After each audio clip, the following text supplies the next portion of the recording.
God damn it. Oh, okay. Alright, back to Lucid9, part 2 of the Redux, because it was 4 goddamn hours long. So this is just gonna be that part streamlined for anyone who doesn't want to watch all 4 hours.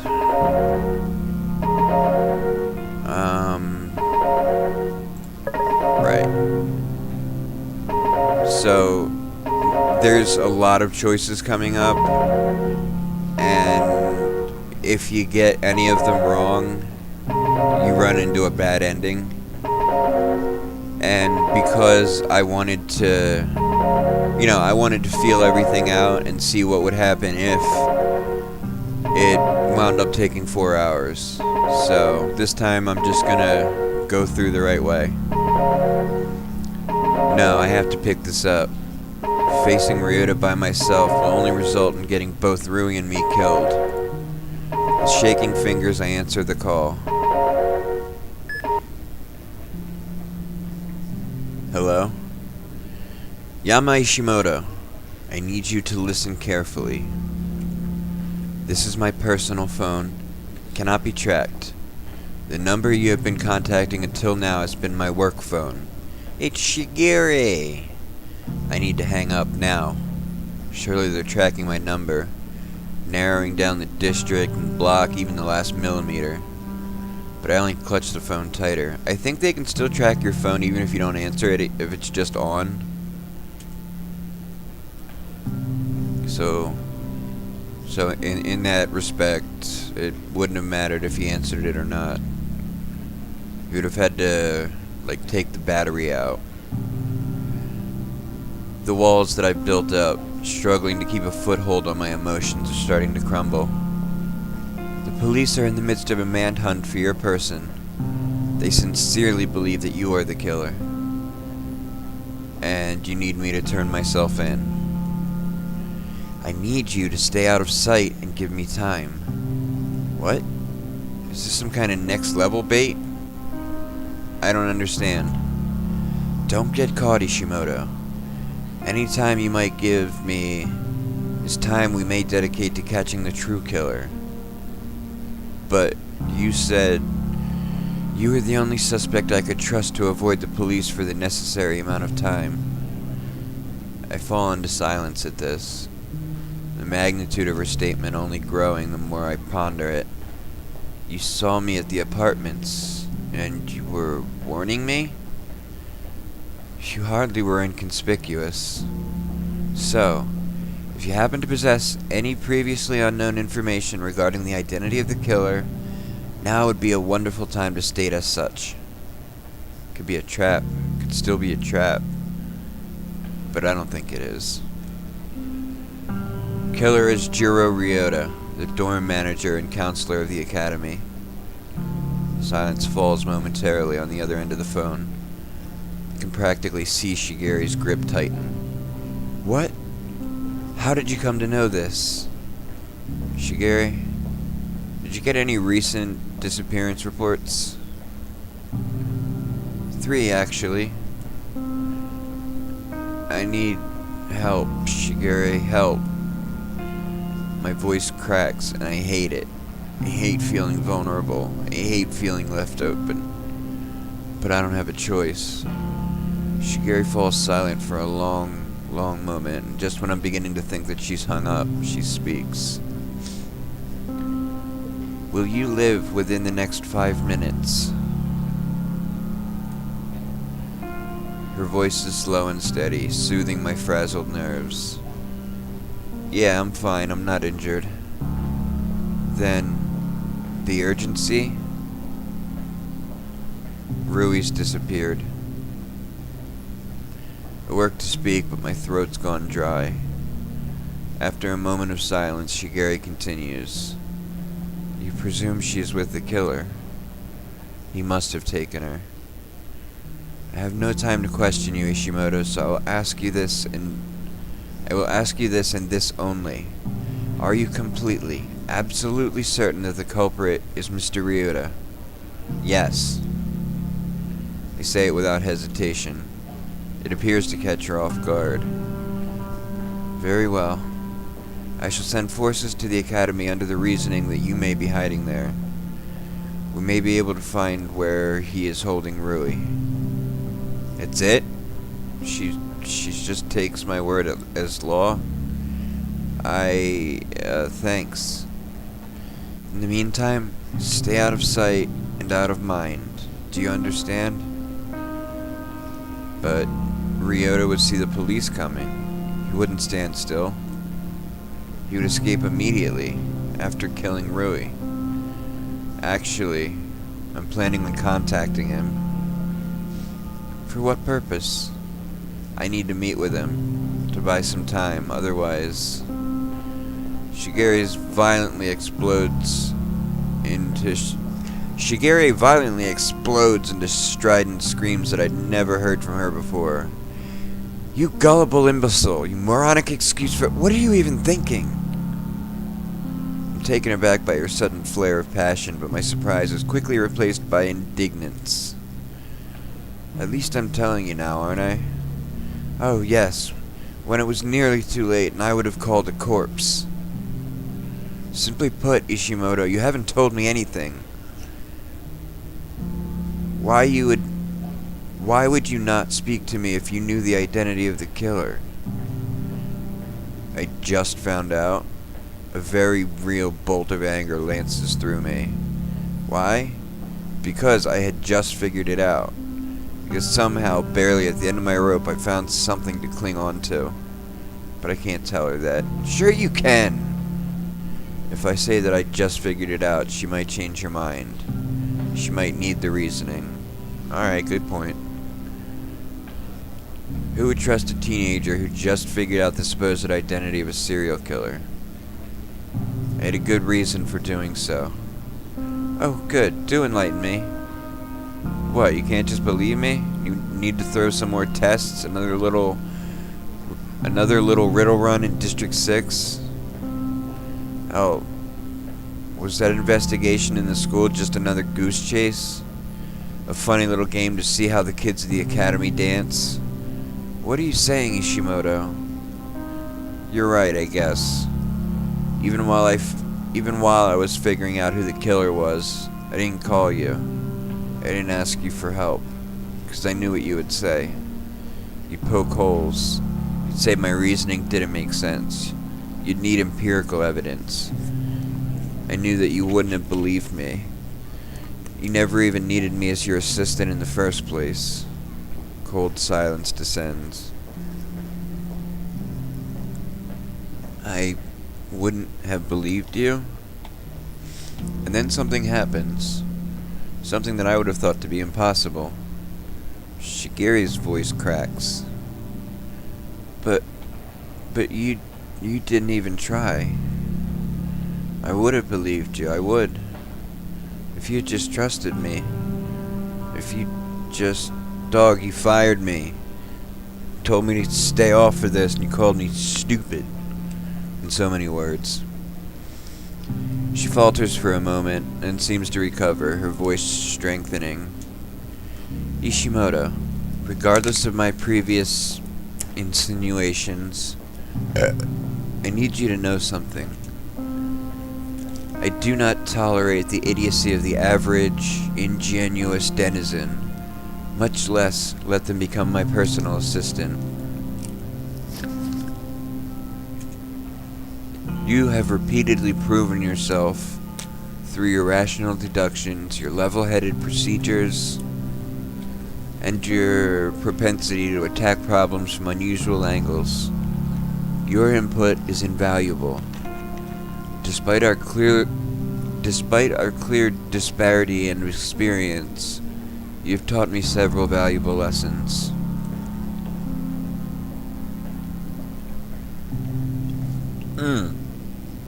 God damn it.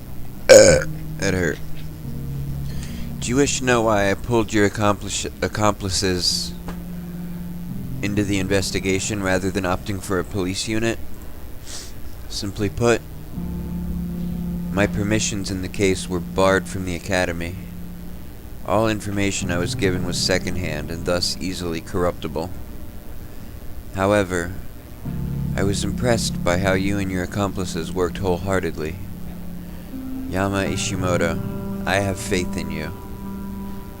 Her words pierced through me. I'm frozen to the ground in shock, wordlessly opening and closing my mouth. Shigeri believes in me. I don't even know how to react. But after that meeting with Natsuki, you fired you? That was for your own benefit, you imbecile. Or are your eyes too... Oh, never mind. I don't understand.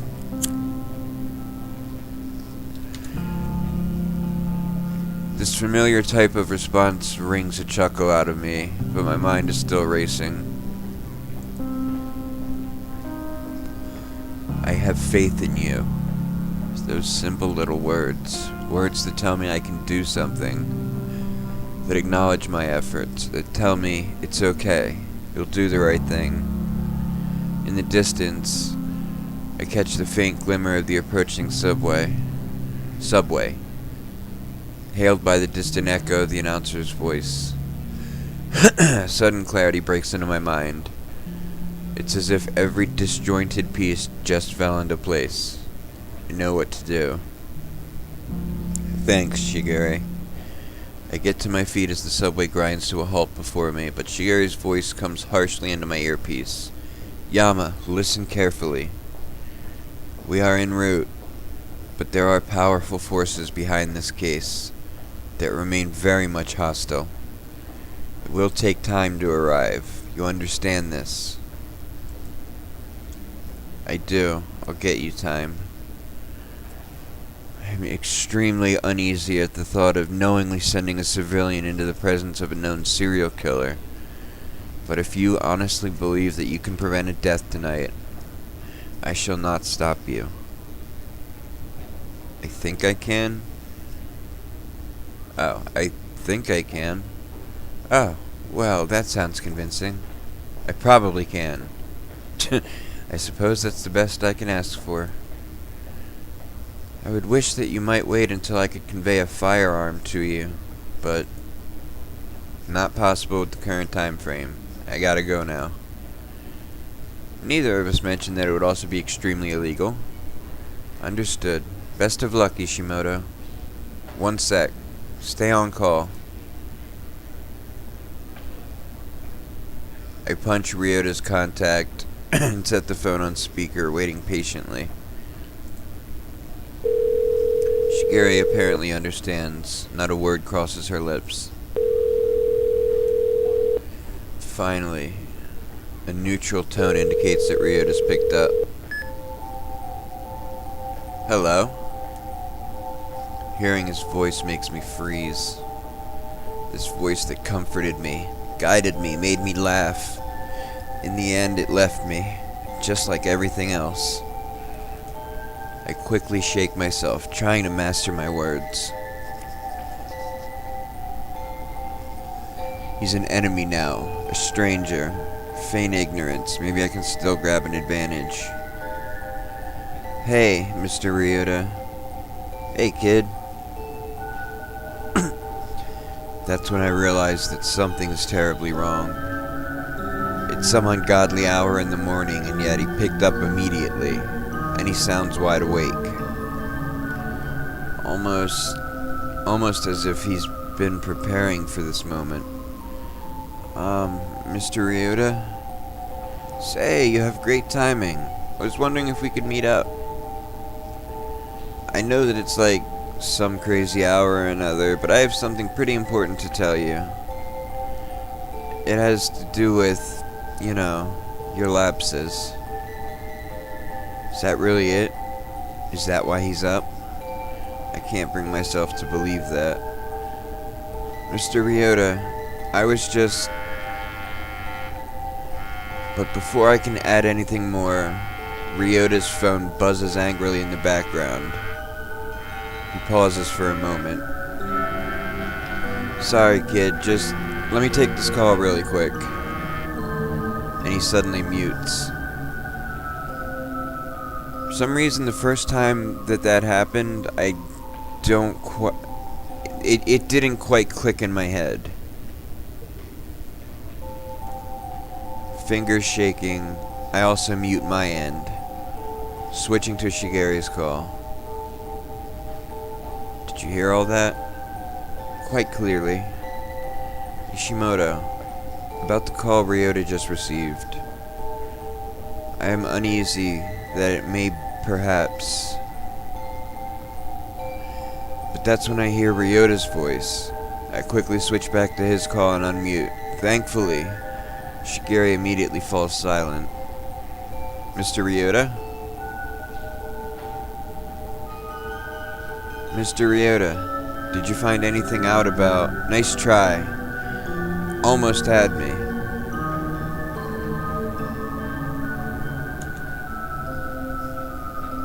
Hang up that call with the police first. Then we'll talk. I almost dropped the phone. A bolt of panic lacing straight into my chest. He knows? How could he? Hurry up, boy. I don't have all day. I shakily mute and switch the call. I expect Shigeru to burst into anger, but she only seems resigned. It is as I surmised. A mole? That for some reason didn't stick to my head. The phone call that Mr. Ryota just got was from somebody in the police department. Somebody who's with Shigeru, or at least is aware that we were having this conversation, and they called Mr. Ryota and was like, yo, they're on to you.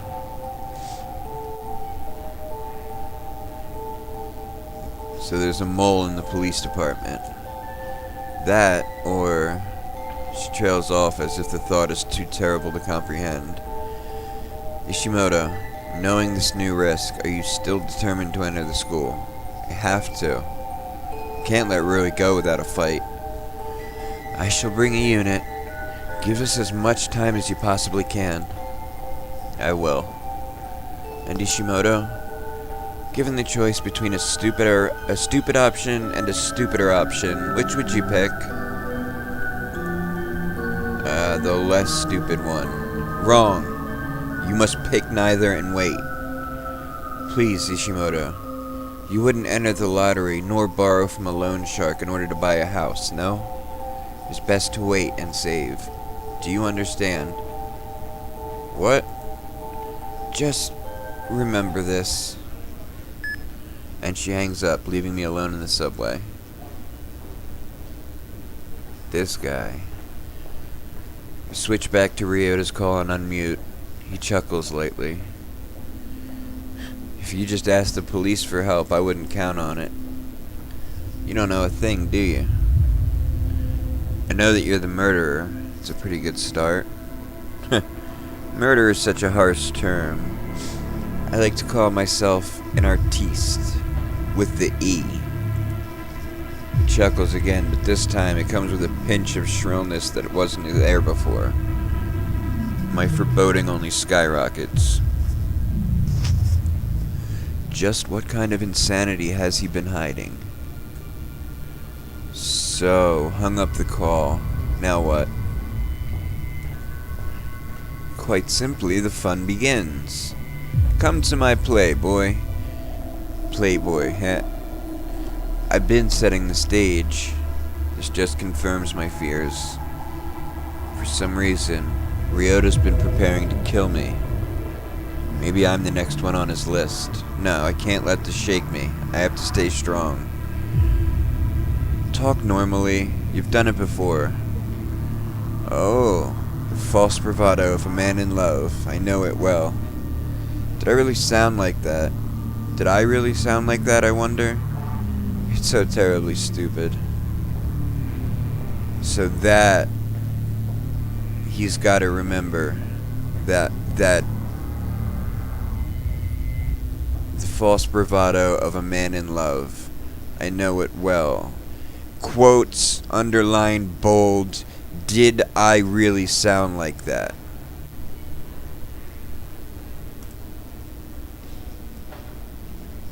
Are you going to answer my question, or are you just going to wax more poetry? Poetry is by far the more interesting option, don't you think? Only for people with too much time on their hands. And that is the eternal problem, boy, for the both of us. We each have too much time on our hands. Far, far too much. Doesn't life just get so dull? Every hour passing drearily, like a never-ending group project where all you want to do is murder your classmates. That's what life is. How do you ease your boredom, I wonder? Television? Social media? No, you do neither. Sleep? Thanks, Shakespeare, but I think my life's my own business. I look forward to stripping that sense of righteous anger within you and replacing it with terror. I look forward to you trying. Ha! I love the ones that fight back. It just makes their descent all the more satisfying. Before I can respond, he plows on, his voice gradually rising in pitch. Now, let's set the stage, shall we? I thought you were taking care of that. Oh, don't worry. I'll be taking care of all the props. Do you hear me, boy? Don't bring any extra props. The thought never crossed my mind. Leave your phone and any police toys at the entrance. I'll see if you try to smuggle something into the theater, understand? Is that it? Not quite. Why are you so hasty to end this call? Am I boring you? Sure, let's go with that. Then I'll get straight to the point. There's a brief moment of silence, punctuated only by the faint tones of Ryota's punching numbers into his phone. Then I hear a voice. Yama? Yama! Don't you dare do anything stupid! Nothing hits me, but it's like all the breath has been sucked out of my lungs. Rui. Stay there! Don't come! I wordlessly open and close my mouth, desperately searching for words. My mind only runs blank. I'm sure you're already aware of this, but right now, I am the master of Rui's fate. So, you might want to stay on my good side. This is how it's going to happen. You come to the back of the school, you know, the garbage truck route. Going to dump all of your toys, then I'll let you in. How? There's no entrance. Why is it you all say the same thing? Boring. Where there is a will, boy, there is a way. So that's it then? Well, actually, I feel like I should tell you this just out of the kindness of my heart. Rui won't be there. For insurance purposes, I'm sure you understand. My fingers clamp in a death grip on my phone. What do you mean, Rui won't be there? Hush, child. Why are you so impatient? Right now, Rui is in the safe hands of a third party, so long as you listen to my words. So, we meet up, have a little chat, and I let Rui go. Everyone gets their happy ending, except the police, who, well, you know, they don't do anything anyway. A beautiful arrangement, no? Speak now or forever hold your peace. I grind my teeth and force a long, slow breath. If I go, I won't be able to see Rui with my own eyes. She could be anywhere. Even when Shigeri comes, we won't be able to find her. But am I really in a position to be making demands? Yeah, no. Wait. Yeah, whatever. This one. No. If I can't see Rui, then this entire ordeal is pointless. I have to take this risk. You know me better than that, Ryota. I have to see Rui with my own two eyes. Who knows? You could be lying. You could kill her before I show up. I'm wounded. Do you really think I would do something so cliché? Well, I didn't think you'd be a serial killer, but here we are. Forgive me for not taking chances.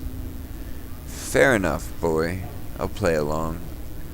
She'll be here by the time you arrive. I'll even let you see her before you enter the school. That was odd. Very oddly agreeable of him. Enough to make me feel as though I'd walked straight into his setup. Then, boy, is that all? Time passes ever on. Can I get anything more from him? Right now, the situation seems grim. Remember earlier I said that all of these choices, that if you make one wrong choice, you basically will get the bad ending. No. Not good enough. I'd also like for Rui to be untied, so she can run away. As if you wouldn't be able to chase her down. Huh. Playing hard to get, aren't we? Fine. Because I'm so very magnanimous, I accept. Would your highness also like a pony? Any new terms stack the odds more in my favor. But I'm not currently in the position of power. If I push too hard, everything could go south. And at this point, if we push any further, he rescinds everything. No. If I'm honest, there's not a whole lot more I can ask for without making the request seem downright ridiculous to Ryota. Rui's going to be there. I'm going to see her. The police will know where I am. It's the most I can ask for. Back at the school, then? I'll give you 15 minutes. I'm coming from the subway station. Then you'd better run. Ta-ta. And that's the last thing he says before he hangs up. Almost blankly, I stand in the middle of the subway platform, phone swinging loosely from the edge of my fingers. Then all of my muscles burst into action and I shoot out of the subway, legs pounding the pavement as fast as I can make them. My lungs start to burn as the cold night air cuts into my throat like knives, but I'm forced to ignore it. Stoplights in the cross sections warn me to stop, but when I see a gap between the incoming cars, I bolt across for my life. Engines roar by and horns belt in full volume. I'm certain the cars roll down their windows to call me crazy, scream that I'm an idiot, swear to call the police on me, but I don't give a fuck. They're coming back from a long day of They're coming back from a long work day, or from grabbing fast food around the corner, or picking their kid up from martial arts or cram school. Meanwhile, there's a girl hedged in a dark room, alone. Her only company a crazed murderer who takes pleasure in the infliction of long extended agony. And yet on they go with fast food and martial arts and cram school. The world blurs by in a haze of bright fluorescent color, until I finally grind to a halt at the entrance of the school. My heart feels as though it's slamming into my ribs, bruising itself until it bleeds. I'm forced to stop and lean against the gate, gulping desperately for air. 13 minutes. I only have 2 left. I press my sleeve against the sweat coating my brow, allowing myself time for one more deep breath. Then I sprint around the perimeter of the school, stopping by the shady back area where all the good kids stay clear of.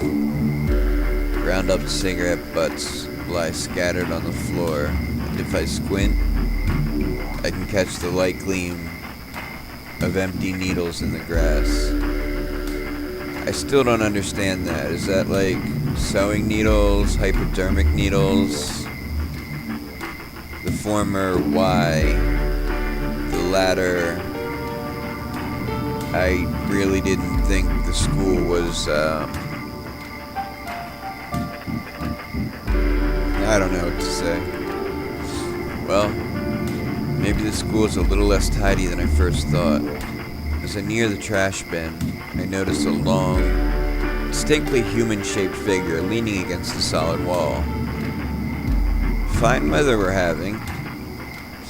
I expect the voice, but I don't expect the instinctive reaction that comes with it. My breath catches and my throat clogs, sending tears straight to my eyes, no matter how much I try to keep them down. And Ryota steps into the moonlight, lips twisted into a lopsided grin. Out for a little night exercise. I try to speak, but no sound passes my lips. I know what he's doing. I know what this is. Power play. I'm sweaty, tired, disheveled, and likely very sleep deprived. Forcing me to run here only gave him more of an advantage. There's nothing I can do about it. Now, removal of any gadgets, if you may.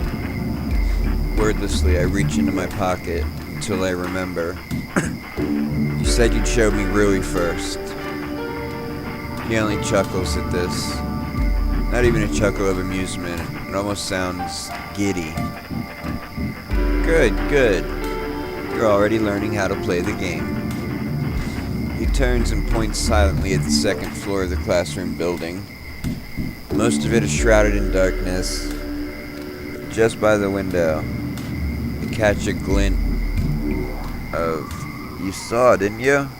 So, phone? All I saw was orange hair. It could be a dupe. Sighing heavily, Ryota reaches for his phone and taps the screen a few times. He only has to wait a few seconds. Rui, your boyfriend is having some trust issues. Be a dear and look out the window.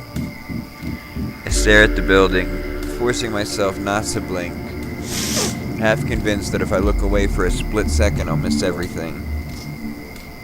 The head of orange hair by the window turns slowly, revealing a distant, pale face, muddled slightly by the distortion of the window, but without a doubt, it's Rui.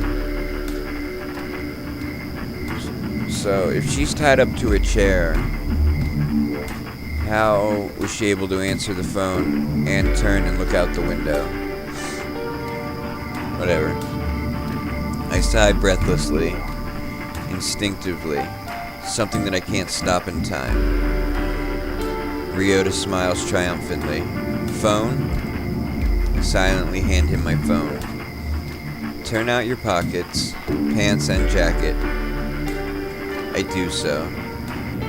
You're walking evenly, so I doubt you're carrying anything in your shoes or your underwear. Come in. We've wasted enough time. Now we're at the back of the... But then he touches the wall and part of it slides away. And suddenly there's a keypad. He jabs a sequence of 6 digits into the keypad, waits, and the wall slides open. It's nothing like one of those mysterious puzzles of ancient architecture in video games, where the whole wall rumbles apart while the ground shakes and dust falls from the ceiling and a magical passage is revealed. Simply put, it's a door-shaped part of the wall. Simply put, a door-shaped part of the wall swings open, as if it was just a door painted to look like the wall, except the texture is somehow exactly the same. It's quiet, it's understated, and I would have never guessed in a million years it was there. Ryota clocks my shock and only grins in response. Let me tell you something, kid. The janitor has to get in and out. The janitor has to get in and out somehow to dump his trash. Now, smooth little schools like this, they love to give the illusion that they're perfectly protected. Impenetrable walls in every direction. The only gate supervised by a card reader and cameras. But, functionally speaking, do you think the janitor's going to walk out the gates, all the way around the school, dump, go all the way back around and through the gates? Yes. Unless they had a back door. Of course not. That's sheer nonsense. Sheer nonsense. Something on the level of presuming that the janitor took everything to the land of missing socks. I knew that there had to be another way in. And, well, it took some searching. But that's how I found this. Why hadn't I thought of something like that? Why did it have to be Ryota? If you're trying to brag, don't expect a red carpet award from me. What I'm trying to tell you, kid, is that even the richest school in all of Isamu has a crappy security system. I, one man, outsmarted it, just like this.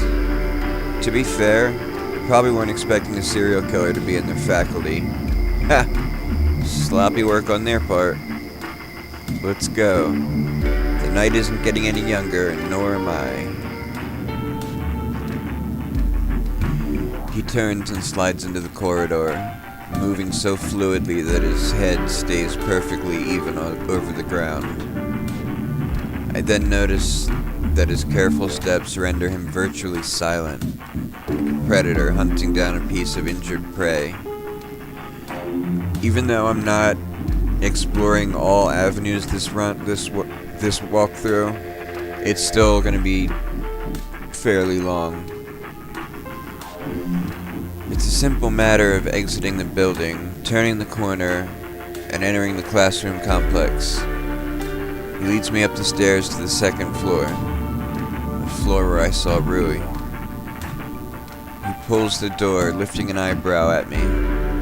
I only stare inside the dim gloom, suddenly filled with dread.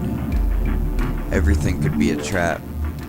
Rui could have been moved. Shigiri could be lying. So many moving components to this encounter, goddammit. So many potential things that could go completely wrong. I turn my gaze to Ryota, who only jerks his head at the door in a distinctly more impatient fashion. Impatience. I file this nugget into the back portion of my mind that's still miraculously working. Then, with one deep breath, I enter the classroom. Ryota follows straight behind me, announcing my appearance with a loud crow. And the delinquent arrives at last. He pushes up his sleeves as if he's getting ready for work, tossing his keys and phone on top of the desk, probably in an effort to unburden himself for whatever he has planned. I stop abruptly, my eyes roving frantically across the classroom, searching empty space. There, huddled in the back corner of the room, are three desolate figures, each tied firmly to their chairs. One of them, with streaks of orange hair shining softly in the scant moonlight, is Rui. For a moment, I see nothing else. My eyes fix on her, and my throat closes. Happy? I shuffle forward, a choked whimper tearing out of my mouth before I can stop it. It's only after seeing her that the weight falls, that I realize how long it's been since we've last spoken, that I realize how much I missed her, that I remember what life was like without her. I brace my hands against the desk to keep myself from collapsing bonelessly to the ground, forcing slow and steady breaths into my lungs, still alive. Alive and before my eyes. She screams something muffled against her gag and kicks the wall. The abrupt noise stops me in my tracks. Oh? It seems the damsel in distress wants to share some lovely little words. Clearly amused, he stands to his feet and swaggers over to the chairs. In one fluid motion, he flourishes something from the teacher's desk and holds it high in the air. A knife, serrated and sickly, the blade glinting coldly at the edges. With a jolt of panic, I leap forward. Don't! He slices down. Time freezes. The tip of the knife whisks forward and over, straight towards Rui's skull, searing the air below in two. And at the last possible moment, pulls back and neatly shreds the knot of her gag. The cloth flutters elegantly in the air, coming to rest on the linoleum below. I force a ragged breath as Ryota screeches. Oh, kid, the look on your face. Priceless. I slump against the desk, my relief too great to allow room for anger. Instead, I stare at Rui, her eyes, her hair, the tip of her nose, letting the memorized image remind me of home, comfort, teasing, loud Christmas dinners and scented candles and a town festival, whispered inside jokes, elbows in their ribs, playing make-believe like two idiot kids. Rui. What the hell are you thinking, Yama? Why would you come here? Her voice changes octaves with every syllable, and her eyes are full of tears. But despite her terror, she's only worried about me. I clear my throat and croak something incomprehensible, and try again. You're okay. Yeah, but not for long. Why didn't you just stay home? Because I couldn't leave her to die. Because I had to do something. I guess I got lazy at being lazy. She snorts out a choked laugh, something almost frantic, as if she didn't mean to laugh, but she couldn't help it. Well, there's a surprise. She sends me a weak smile. I turn to Ryota, who only smiles lazily in response. You see, I'm a good sport, so very accommodating. So, all the different ways this can end, if you want to see them, either play the game yourself or watch the 4-hour version and, I guess, skip to this part. You won't find an executioner of my tier anywhere else in the world. Executioner? Executioners kill for a purpose. Executioners are given targets by other people. Is it possible to get any information out of him? Executioner? You mean a glorified hunting dog? So I say with an attempt in a cold, flat tone, but to my dismay, my voice cracks.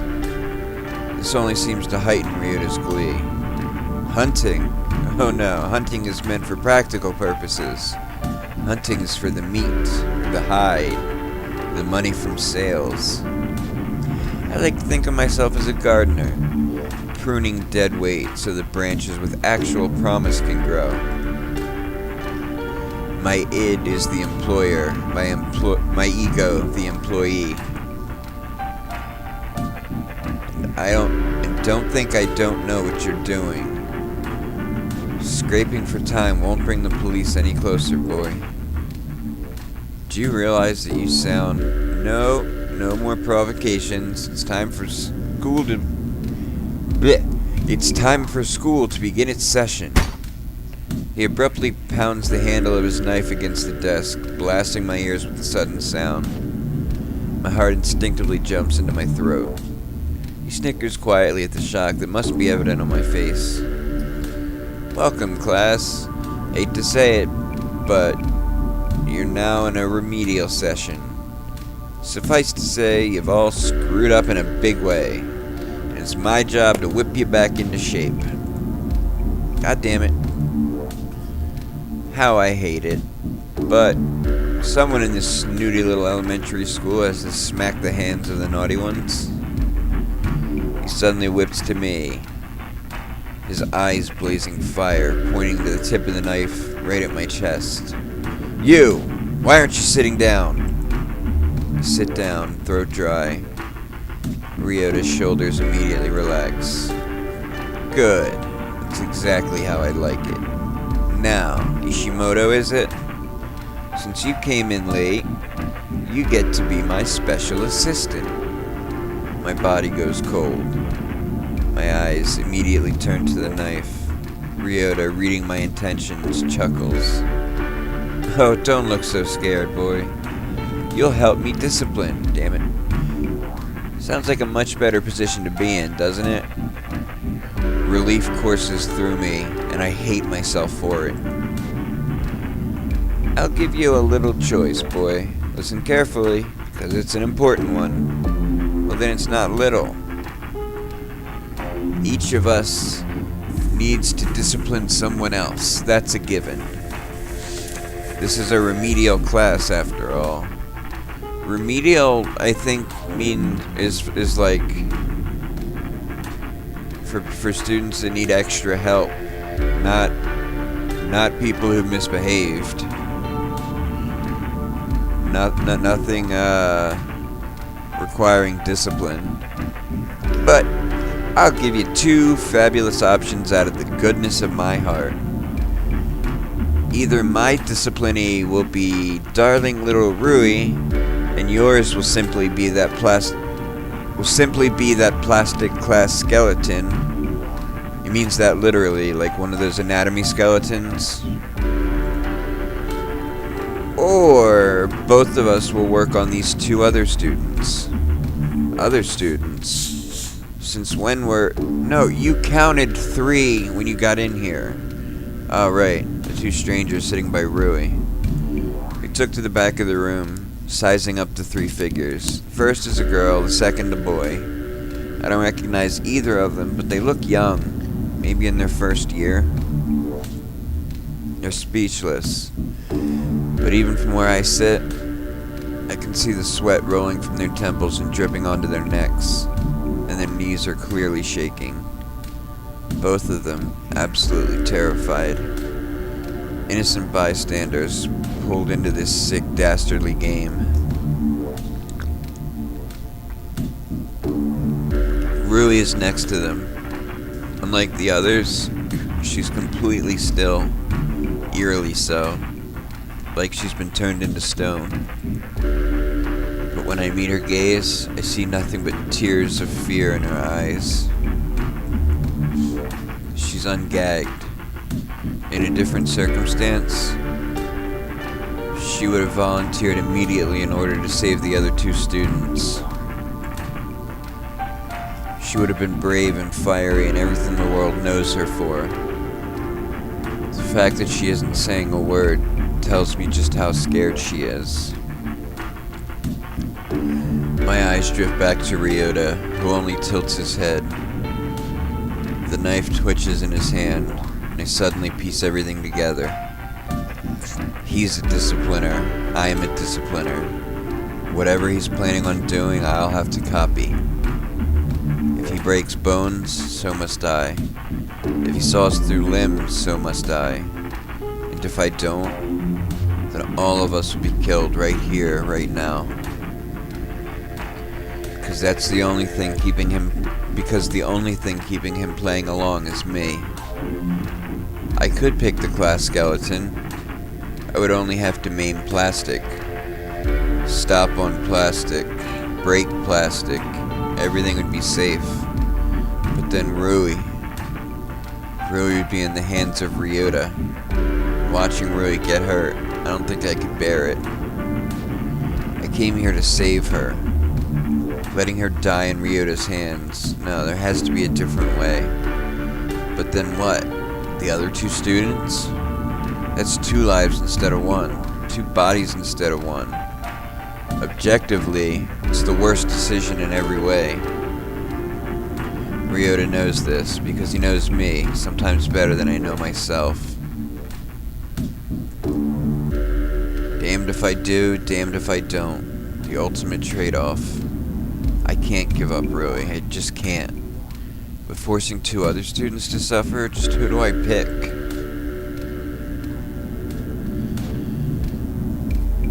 So, from here on, any wrong... Well, actually, even the phone call I could have gotten wrong, which would lead to a bad end here.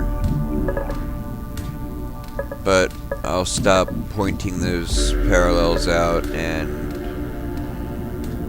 remind you that there's a 4-hour-long video if you want to know the answers to every little thing. So we gotta pick the 2 students. Forget why exactly. I try to speak, but it comes out as a croak. Desperately, I clear my throat and try again. Let's work on the 2 other students. The reactions are immediate. Ryota's face lights up in a manic smile. Rui's jaw drops. The other 2 students explode. You bastard! You damn bastard! I can't believe you! Please, please don't hurt my sister. Don't hurt me! This makes me freeze. Brother and sister? I silently watch as Ryota gleefully skips over to the chairs, dragging the 2 students over. Rui gasps breathlessly. Brother and sister. Cruelty will never end. I swear if you lay one finger on my brother. Ryota stops abruptly. The momentum throws the girl against her ropes, temporarily choking her into silence. Isn't she just so darling? I picked her out specifically for you, boy. Did you? Oh, yes. And she gets to be yours. My mind runs blank as the girl glares at me, hate burning clear in her eyes. You're disgusting. And I say nothing. It vaguely dawns on me that I should direct her anger at the serial killer, the psychopath who orchestrated this entire thing. But can I really? They still had hope. Hope that they would go unscathed, that only one person would have to suffer rather than 2. I crushed that hope, the last hope they ever had. And now they'll die for it, agonizingly, with nothing but despair. Instead, my reply is automatic and empty. I'm sorry. I fully expect her to spit in my face, but she only turns her head away. Hisao.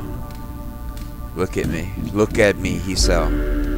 The terrified boy locks eyes with her, her face doused in a mixture of tears and sweat. You'll be okay. It'll be okay. Do you understand? Oh, that was kind of his sister's last words. It won't be. It'll be okay. I look at Ryota, expecting him to slap her into silence, but he only leans against the wall, grinning like he's having the time of his life. Of course, he must be having a field day. The pleasure of pain brings him more joy than death itself. I get the sudden urge to laugh, and I don't know why. Yama? The airy voice coming from the corner reminds me of Rui's presence. She's staring quietly at the scene before her, face bleached white. You're not going to hurt her, are you? Guilt, terror, regret, anguish. We must both be feeling their full effects. Well, I don't think she's feeling guilt or regret. She didn't do shit.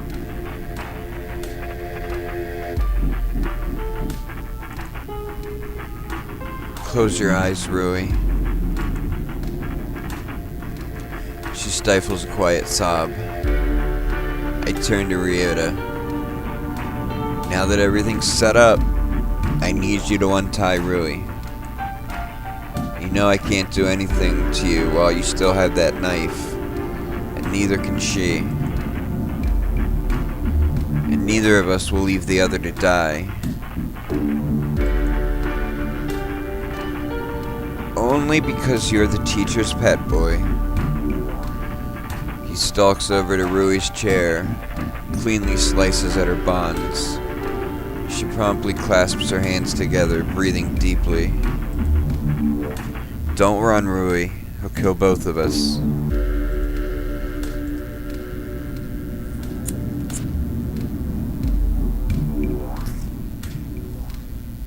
I still feel like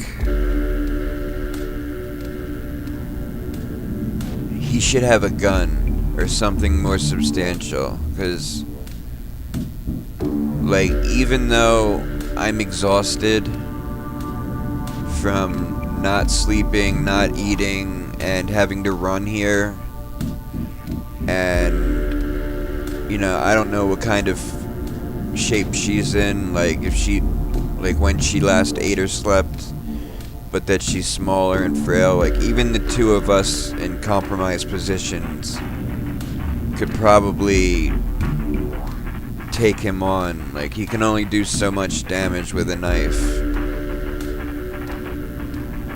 It's not like it... I don't know. I feel like they're giving it too much power as a knife. Like, yeah, it can kill somebody, but it's not like a fucking assault weapon. But anyway, I won't. I turn back to Ryota, hands sweaty against the fabric of my jacket. So, what are the rules of this game? Oh, it's quite simple. He strides behind the teacher's desk and pulls out something underneath. My heart drops. 2 metal pipes, around 3 feet in length, rough around the edges. It still sounds like a sword to me. He rolls one to me. I automatically stoop down and pick it up. We'll take turns inflicting blows on our disciplinees. Good, solid blows that make a nice musical sound. The first discipliner who knocks out or kills their disciplinee loses. The boy bawls at this point. Even the girl is shocked into silence. The first person to fall unconscious means a loss, which means I'll have to inflict pain without the promise of comfort. If I want to win, or at least not lose, each blow needs to be felt by their conscious mind, and in that moment, I'll be just like Ryota. Oh, don't give me that face, boy. Be glad I didn't pick the knife. I mean, I'm pretty tempted to, but then you'd probably lapse, and that's just boring. Something like this needs to be remembered. So, are we ready to begin? God damn it. No. No, I'm certainly not ready. I'll never be. Shift the pipe in my hand, feeling its weight. It's hefty, sturdy. Could easily break bones, probably shatter a skull. It's in my hands. I'll go first. Watch and learn. He stands over the boy, gripping the pipe tightly in one hand, keeping the knife in the other. I watch, transfixed, even while everything in my brain is screaming for me to turn away and close my eyes. The boy whimpers quietly, eyes wide, squirming about the crude ropes that bind him to his chair.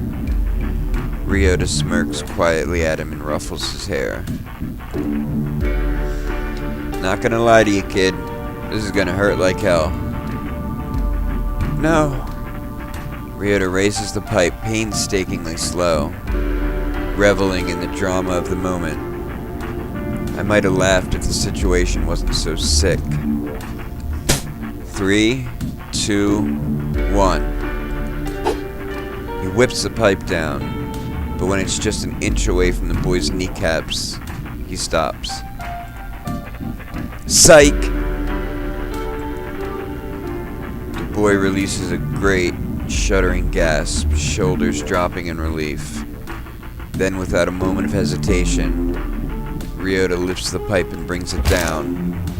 Crack goes bone against metal, and the air splits from the impact of a horrifying, agonizing scream, punctuated by a shrill screech of metal as the base of the chair grinds against the ground from the force of impact. The boy is still screaming as Ryota steps back, an expression I've never seen before dawning on his face.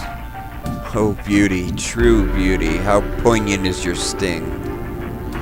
He giggles quietly to himself as the boy writhes against his chair, legs forced into an awkward angle. Damn it! This can't go on. I realize it quietly through the empty shock as my fingers tighten around the pipe. I can't let this go on. Is there a way to outthink the situation? Anything at all? When it's needed most, my mind fails me. Well, your turn, boy. 4 students, including me. 4 lives at stake. 2 thrust in the middle of terrible suffering. I originally came with the intention to just grab as much time as I possibly could. I thought I could prevent a death, maybe 2. But there's no sign of the police. Not even the slightest indicator that they'll come at all. And now, death is looking like the best option. To buy time, I'd have to draw out this game, causing as much pain to this girl as she can bear, while the boy suffers beyond description. And if the police don't come, we'll still end up dead. I can crack this girl's skull, give her a merciful end, and then I lose, and Ryota unleashes his knife on the rest of us. Or, if I move really fast, maybe I can put an end to both her and her brother, in which case it would only be down to Rui and me. No. Gary said that she would come. She swore she would come. She said, she promised, she told me. Stop dallying about, boy. You haven't got all day. As extremely tempting as this is, it fails. Apparently, Ryota is like a master swordsman.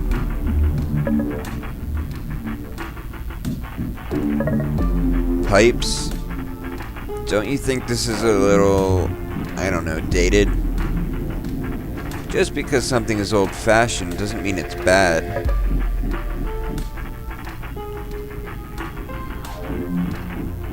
Alright.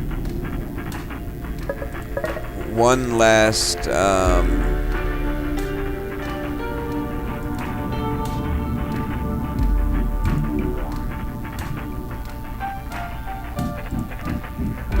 one last possibility. So, I got an achievement for stalling as much as possible. So, I'm just curious what'll happen if we don't stall.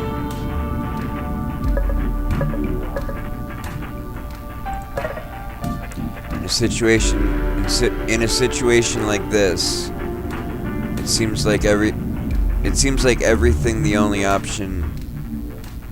Wait, it seems like everything the only option is to go with the flow. I automatically step forward, knuckles turning white as I raise the pipe. Shigeri said she'd bring the police. She needs me to buy time. Buying time means abiding by the game, drawing it out. Pain without mercy, conscious damage. Yama, please. Close your eyes. The voice that comes from my mouth is cold and blank, nothing like my own.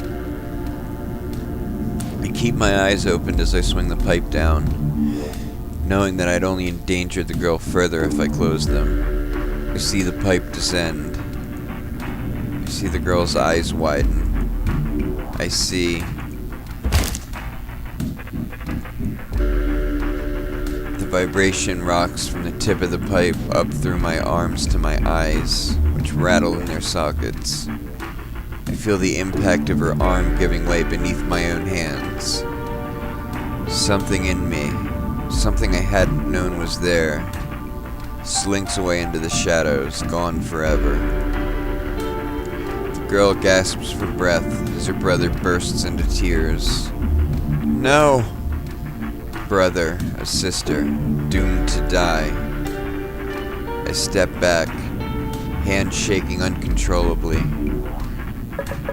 Ryota only throws back his head and laughs.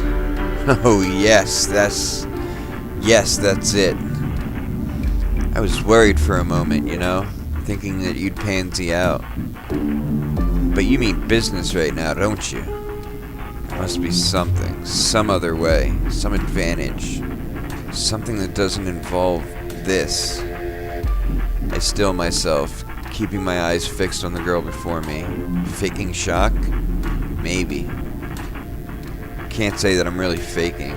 Meanwhile, I let my mind cast about the room, mentally recalling every sensory memory that it shelved away as I entered the classroom, searching for some miraculous solution. The door sprung open beneath my touch as I stepped into the classroom, my figure enveloped in the nighttime gloom. Ryota stormed behind me, letting every footstep vibrate through the floor, up the door frame, into the foundations of the building itself. He was enjoying himself, maybe a little too much. He was waiting for this moment, I think. The students that he'd carved to pieces might have pleased him temporarily, but this night, this would be his magnum opus, and he'd want to relive it 1,000 times over. He grinned with confidence as he cupped his hands around his mouth. And the delinquent arrives at last. I shuffled further into the room, squinting into the darkness of the furthest corners, my breath shallow and my palms sweaty. In the meantime, Ryota pushed up his sleeves and tossed his keys and phone on top of his desk. That was when I saw Rui. Wait. Tossed his keys and his phone on top of his desk. There was one thing that I'd overlooked. The mole in the police. No matter how quickly and secretly Shigeri might act, there's still a high chance that she'll be found out. After all, it only took a few minutes for that mole to relay the news to Ryota. This time shouldn't be any different. Actually, it was like instantaneous. Anytime now, a phone call could warn Ryota, telling him to get away, and that would be the end. It doesn't matter if I manage to distract him with this game. It's not like he'll ignore a phone call from his accomplice. In that case, I need to get rid of that phone. I have a pipe in my hand and I'm just a step away from the desk. The main problem is breaking it without Ryota noticing, or if he does notice, he won't think that I'm knowingly sabotaging him. Hello, Earth Tiyama Ishimoto. What? Is this a little too much for you? My voice catches and squeaks, which makes me sound exceedingly helpless. It's a good thing. Ryota giggles quietly, but his eyes are narrowed. This must be a little rough, huh? Do you feel like you're hitting your poor sister? I wouldn't worry. She's already dead, you know that. I grip the pipe tighter, my knuckles whitening with pressure. The rough edges of the metal start to cut into the palms of my hand. I welcome the anger, the panic, the helplessness that's swirling through my blood, gathering it into one tangled ball of black emotion. Must still be sour for you, kid, no? Would you rather hit the little boy? Shut up. Yama, please don't listen to him. Come to think of it, maybe you'd have some fun if you had the boy. You'd finally get an outlet for all that self-hatred. Yama, he's just trying to get to you. You can fight it. Shut up, you bitch. With frightening speed, he bounds across the classroom and seizes Rui by the hair, yanking backwards until her neck is at an unnatural angle. You know, I liked you at first, but now you're just a little yapping dog. I should slit your throat right now. Feed your esophagus to that brat over there. He gestures to the boy who's fastened to the chair. Rui makes an instinctive whimper deep in her throat. Do we have an understanding? Yes. Do we have an understanding, blathering whore? Yes. Something locks in my brain. All my emotions drain away until I feel like an empty automaton. You shouldn't have touched her. My vision blurs with rage as I raise the pipe with both hands, my arms shaking, cold. Everything feels so cold. The edges of my lips pull into an unbidden smile as a fleeting vision passes before my eyes. Ryota's body, battered and broken at my feet, waiting for me to make an imprint. I seize the vision. Even as a deeper part of my mind shrinks away in horror, I let it control me. You shouldn't have touched Rui Hayata. I slam the pipe down with as much force as possible. The metal pulses against the floor with an ear-splitting crack. Splinters of something white and shiny shoot away from the point of impact like a spray of bullets. The boy and the girl shrink back into their chairs, staring at me with wide eyes. It's irrelevant. Get away from her. I let my voice increase in volume. I let it shake. I let it steep with madness and fury. Ryota steps back inadvertently, not out of fear, but out of surprise. He almost seems pleased with my transformation. I lunge forward, my voice exploding shrilly out of my throat. Get away from her, or I'll kill you. I start swinging the pipe madly, like an unbalanced marionette on a string, letting the ends swivel into desks, chairs, walls, anything. I rush at Ryota, but he nimbly weaves between the desks and tightens the grip on his own pipe. My pipe passes within an inch of Rui's face as I whirl around, bowling in Ryota's direction, towards the desk.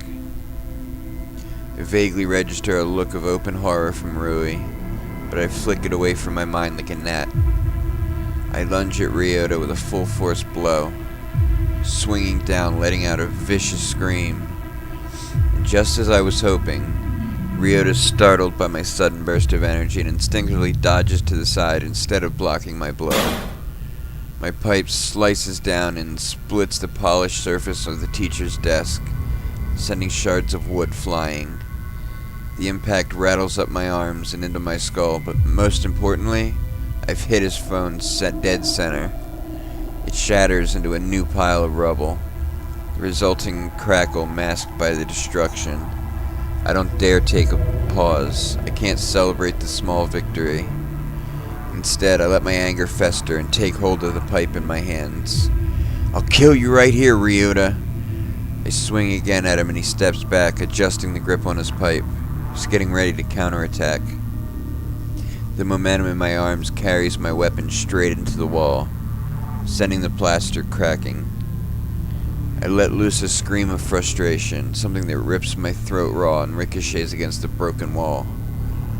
From the corner of my periphery, I can register Rui clasping her hands. Yama, please stop. Is that the best you've got, kid? You still haven't landed a single hit on this old man. I don't let myself think.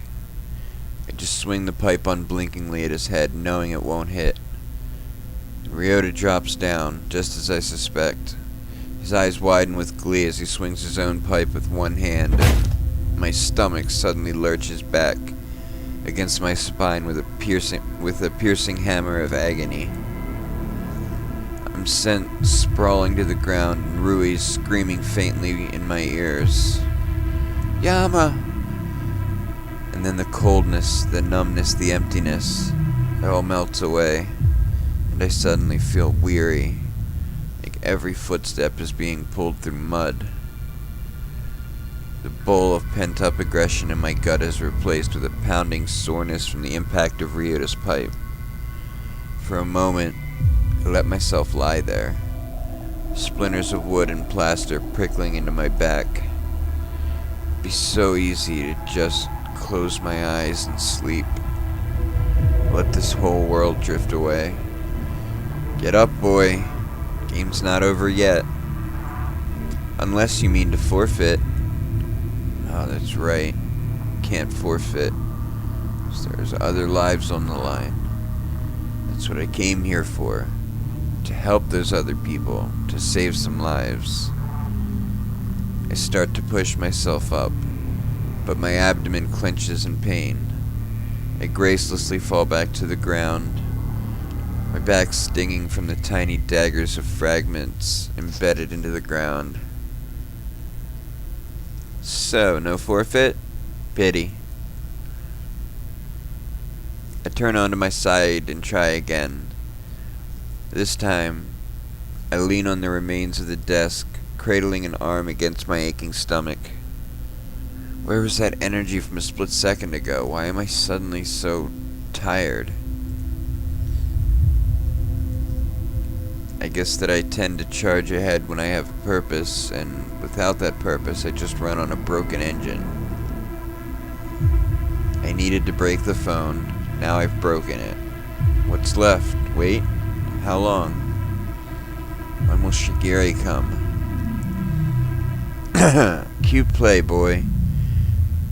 I see what you're trying to do. My veins fill with dread, and I take every ounce of self-control in me not to cast a glance at the buried phone. Unfortunately for you, noise isn't an issue. You can throw a tantrum all day and no one will hear a thing. The new curfew keeps kids in the dorm court. No one's going to take a stroll around the classrooms when they could be playing foosball in the common room. I don't have energy to respond. I don't even feel my face move. Well, good. He didn't figure out that we were trying to destroy his phone. He just thought we were trying to make a lot of noise. Gradually, the cold, welcoming emptiness in my mind dissipating, replaced with the creeping sense of utter what?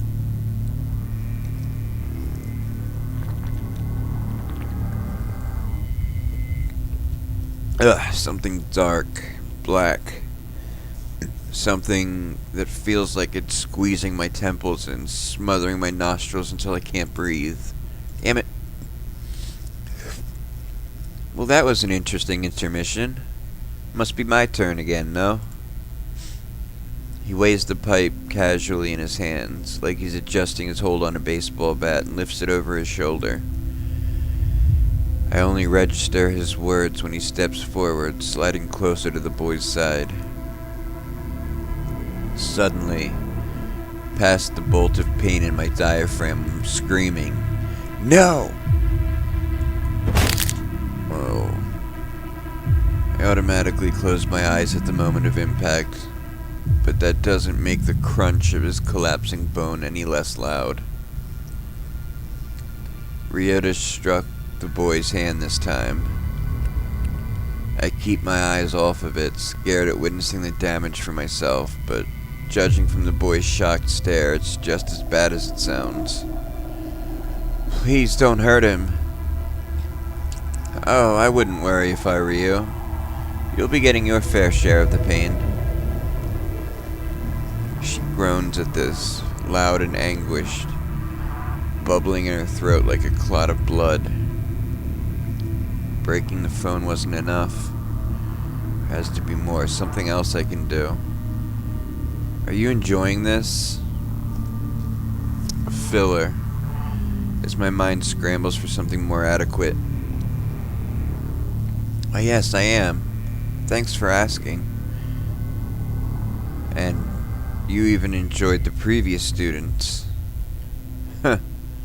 They were alright. But this little show has been the best by far.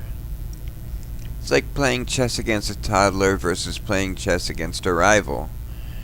One just doesn't bring the satisfying challenge, you know? I can't feel good about pulling a checkmate on a little kid who's not even potty trained. He's becoming more talkative, taking his focus off the game, even if it's just a little bit. I seize this with desperation. Maybe they were more of a challenge than you thought. I figured you out, just from the clues that they dropped. At this bold claim, Ryota tilts his head like a broken doll. I see the deranged gears in his head picking up speed ever so slowly. Ugh.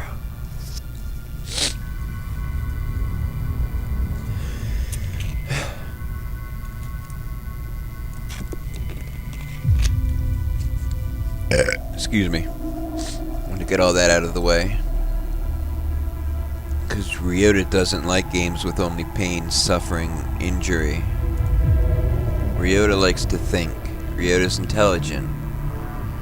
Ryota would look for a battle of wits just as readily. Even this pipe game, it's a twisted mix of sadism and psychology.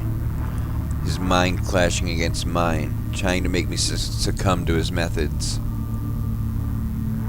Ow. Maybe there's a way to pique his interest and bring the floor back into balance. It's the last hope I have. You always were a sharp kid, weren't you? I had high expectations for you, but you've exceeded every one of them.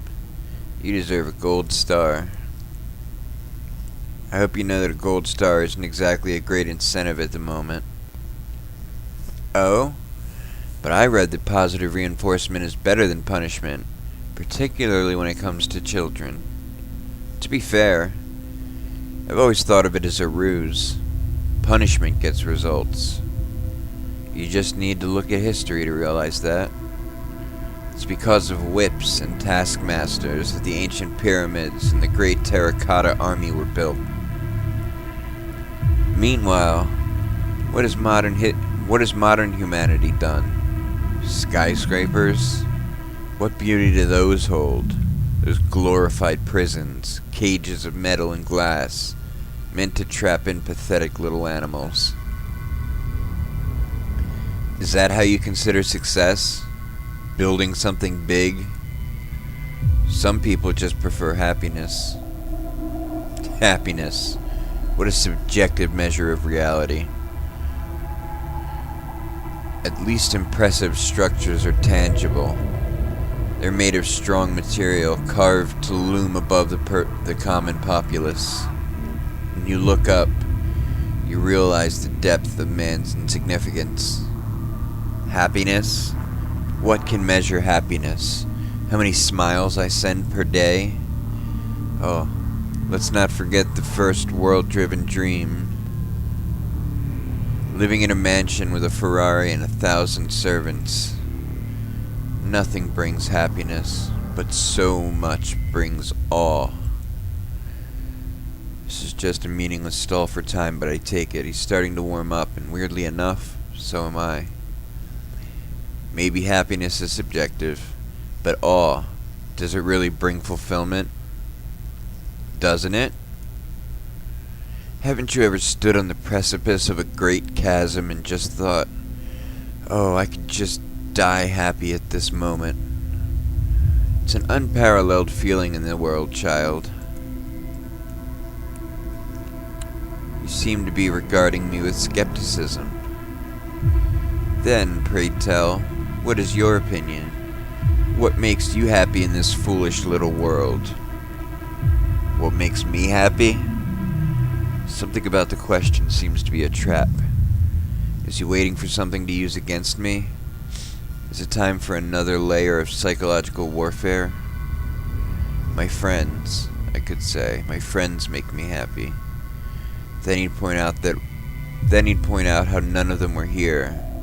How I've endangered the only one who mattered. how friends are simply an arbitrary term for a circle of useless acquaintances. All I would feel is despair. What else could I offer as an answer? Being alive? Being alive to do what? Feel and experience everything that life has to offer? And Ryota would say that if the gift of life is enough to bring happiness, then everyone should always be happy. The slave beneath a whip, the trafficked girl in a brothel, prisoner of war on a rack. And again, I would only feel despair. What makes me happy? What fuels me to get up in the morning and keep going? Altruism? Hardly. I think most people in the world are pretty stupid and don't deserve to live. Love? Yeah. As if I'm a fountain of affection. What is there to fuel me? What makes me happy? Anything I think of, I know Ryota can warp and use against me. He'll try to break me with my own words. Oh, have I been caught? Shame we had to meet under these circumstances, child. Your mental faculties are truly impressive. Do you understand the theme of my lecture? I can't say that I do. Will there be a study guide? You're already in the test, boy. I'm afraid it's too late. Simply put, he who has the most drive has the most strength, and he who has the most strength has the most power. Look at you. Can't even tell me what makes you happy, whereas I gave a confident answer. Why do you suppose that you're so powerless while here I stand invincible? He even took my lack of an answer and used it against me. I try to tell myself that it was the right decision. Are you saying that you've won? I'm just reporting facts. But even if I am weaker, I can still beat you. I already beat you. Nobody was supposed to know that you were responsible for the killings. The recent ones, or the independent ones. Struck a nerve. Ryota stops in his tracks, his eyes glinting. Well, whatever the independent killings were, looks like he really was the person behind them. It's a breather that I desperately seize. I try to cover my fatigue by flinging a challenging look in his direction. You've been busier than I thought. It doesn't seem to be too hard. People don't tend to expect much of me. But you've even made friends in high places, High places? This throws me for a loop. What does he mean by high places? Got that information from Natsuki. She lives in a shabby apartment in District 6. Yes, and Natsuki is like... Shit, what would you even call that? Like a knowledge fetish? I don't know enough about her, but she likes to know stuff that, like, people... I don't know. I do not know enough about her. No, I can't be distracted. I have to keep this conversation flowing. Make him lose track of time. Just how many people have you killed? You know, the Aztecs had this remarkable belief system. Would you like to hear it? Shit. It just asked in order to appease the gods, to keep the universe running smoothly, they were to offer constant human sacrifices. Priests would rip out the hearts of prisoners of war while they were yet alive. If they slacked in performing this ritual, the kingdom as they knew it would fall to pieces. That's why you kill people? To keep Isamu running? What kind of reason is that? Oh, what? You think I'm the priest? His voice drops and takes on a tint of something unfamiliar. My spine tingles in apprehension. I am not the priest, child. I am the god. I receive bloody offerings. I do not give them myself. The city must earn my goodwill, lest I paint the streets red with my vengeance. The ones who scorned me will be obliterated by the very words of their own mouth. Oh, dear child, you know nothing of the beauty of pure, unadulterated strength. I open my mouth, willing a snarky remark to come forth, but there's nothing. My hands are shaking, tightened against my throbbing stomach. What kind of madness has seized this guy?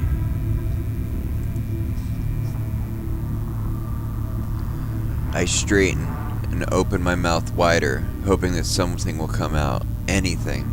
If I don't say anything, if I don't distract him, even if it means I have to listen to more of this insanity. Your antics amuse me, boy, but our intermission must come to an end.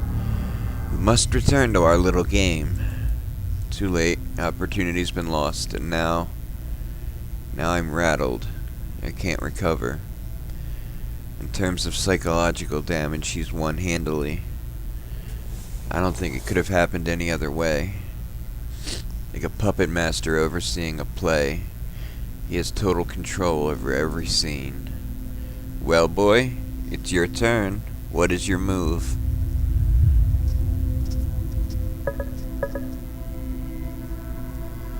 Same thing would happen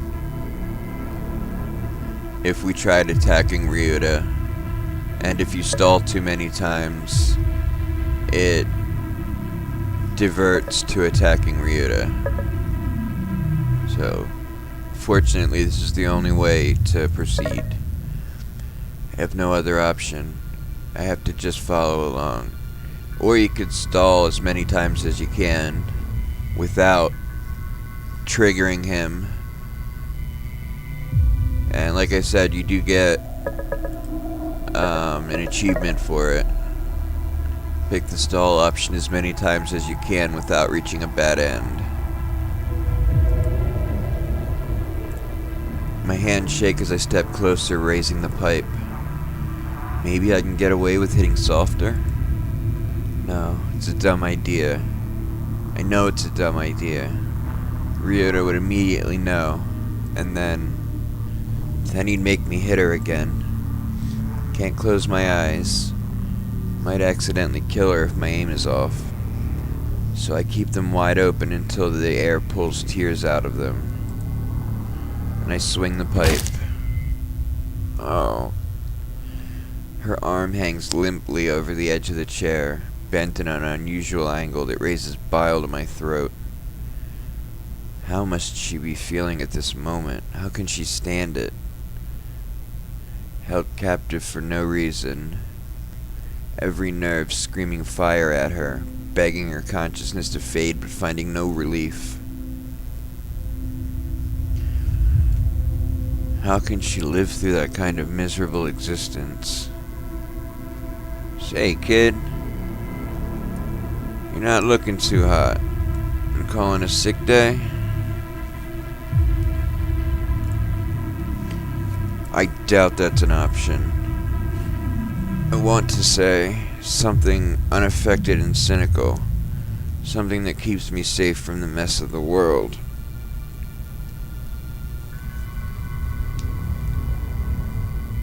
Damn it. Sorry, give me a second.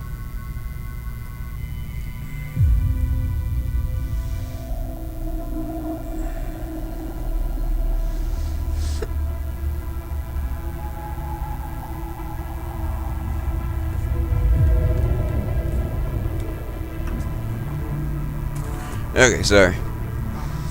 I doubt that's an option, I want to say. Something unaffected and cynical. Something that keeps me safe from the mess of this world. Instead, my mouth opens to pull a topic to divert the conversation. You said you kill people for fun, essentially. Oh? Does that bother you? I assume it would bother most people.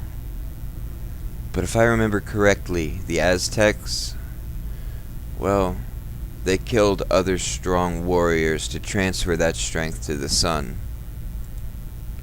So, what made you turn on a bunch of helpless students? Even as I asked the question, the inner crevices of my mind whisper quietly, is it worth it?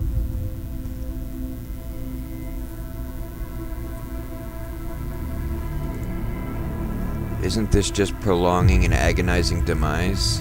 But what other option is there? Come to think of it, earlier you mentioned being an executioner. Good observation, kid. Let's just say it's no coincidence that all the victims are connected to the Ikari's son, How fun. You're about to join that number. This makes me falter. Of course. If Yaiko isn't the killer but has a connection to every single victim, it has to bear significance. How could I have overlooked that? Ow. What? What do you even have against Yaiko? He's harmless. He's gentle. He feels like a little kid. Yeah, he feels like a little kid in a broken world. Something so stupidly innocent that it's refreshing. I have nothing against Yahiko. You're asking the wrong question. He has nothing against Yahiko, but he's killing people close to him? That's an incredibly drastic maneuver. Why would a serial killer suddenly focus his attention on someone like Yahiko? No matter how hard I think, the answer eludes me. But I can't falter. I can't let him remember to continue the game. Think. If I were Ryota, if I were some psychotic man who loved to kill people, no, to inflict extreme agony, why would I do such a thing? What is Yahiko that I am not? What does Yahiko have that I don't? Yahiko is arrogant, a dreamer, easily excitable, oblivious. No, these are personality traits. Think deeper. Motive. The Ikari's son, Ryota said before. The Ikari's. It doesn't have to do with past history. They don't really know each other that well after all. Is it because of money? Money, connections. Yahiko is the son of two higher-ups at Lemnis Gate. If Ryota doesn't have anything against Yahiko, could it have something against his parents? If you are aiming for Yahiko's parents, it seems a lot more effective to target the people around them. Still have that brain of yours, I see. Yes and no. Yes, since Yahiko is just an easy avenue to his parents. But targeting the people around the parents themselves, instant suspicion. Not to mention artless and cliché. I thought you'd be smarter than that. A little thought bothers me. Why is he so open with his information? Because he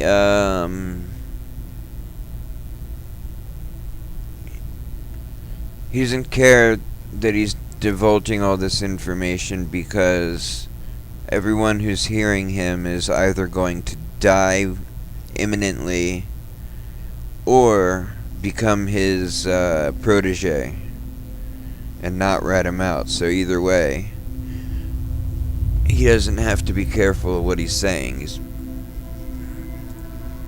No, I don't have time to consider this. Right now, I just have to accept it. Oh. Think. Think more. I am Ryota. Even now, I want to see blood, to hear screams, to... No, something is clashing. Students aren't a challenge. They're too easy for me, the wretched pests. Their deaths are simple and insignificant.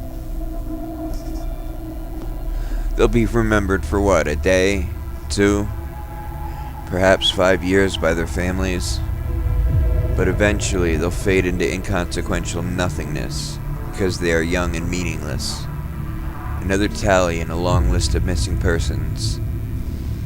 Whereas, if I could get my hands on a politician, or a world leader, or even a company executive, mourning for weeks, months, years, remembrance in history books, the man who killed the king, or the president, or the emperor, I shall make my mark on society forever, a beautiful thread filling up the space of an intricate tapestry. But instead, I've decided to kill students. To capture insignificant little rodents just to put pressure on the Akari family. What a joke. Why am I even doing this? The Akari family is threatening me? No, certainly my judgment would be more swift. I would care not about my own death as long as I could have them suffer first. Were they threatening me, I would see them in their rooms the next night with a knife in my hand and a grin on my face. Capital punishment would be insignificant. I'd face the chopping block gladly in that case. Money? Perhaps someone is commissioning me with a monetary incentive. As if I'm paid in blood. Currency is of little value to my psyche. If I really needed the pocket change, a few black market inquiries would do.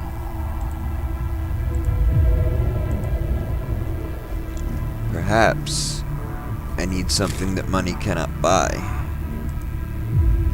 Something that only a certain commissioner has.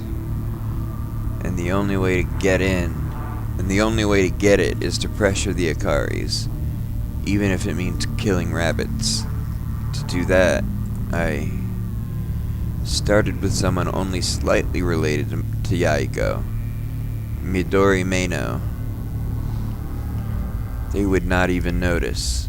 Yaiko may mourn, the compassionate imbecile, but to the Akaris, it is just an insignificant disappearance. Then Toma Hayashi, who interacted with their son on a greater level, in the orientation group that Yaiko led.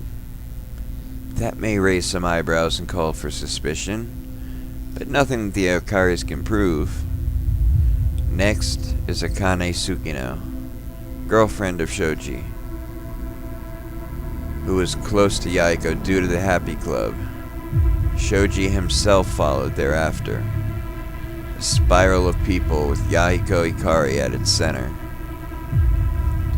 The poor soul would not understand what was going on, but surely his parents would. And in return, I would receive something of enormous value. Something that money cannot buy, even if it means that I must sacrifice a portion of my dignity.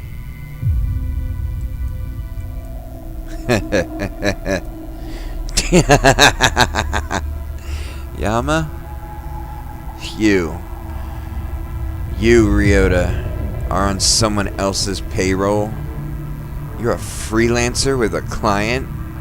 You're no artist. You have no satisfaction. How the mighty have fallen. Once a predator feared by all, able to strike wherever and whenever he so pleased. Now a mindless guillotine, with no will of its own. How great is your greed, that you would betray your love of art for this. But oh, you fool, you've conquered dogs and rats. Silence. His voice teems of ice, and I feel his psyche writhing in humiliation.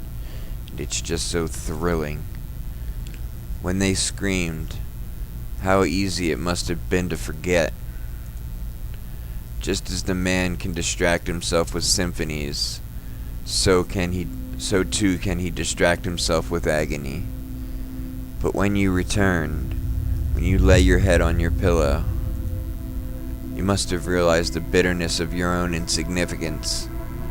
Rabbits, pawns, you are pest control. Do not test me, boy.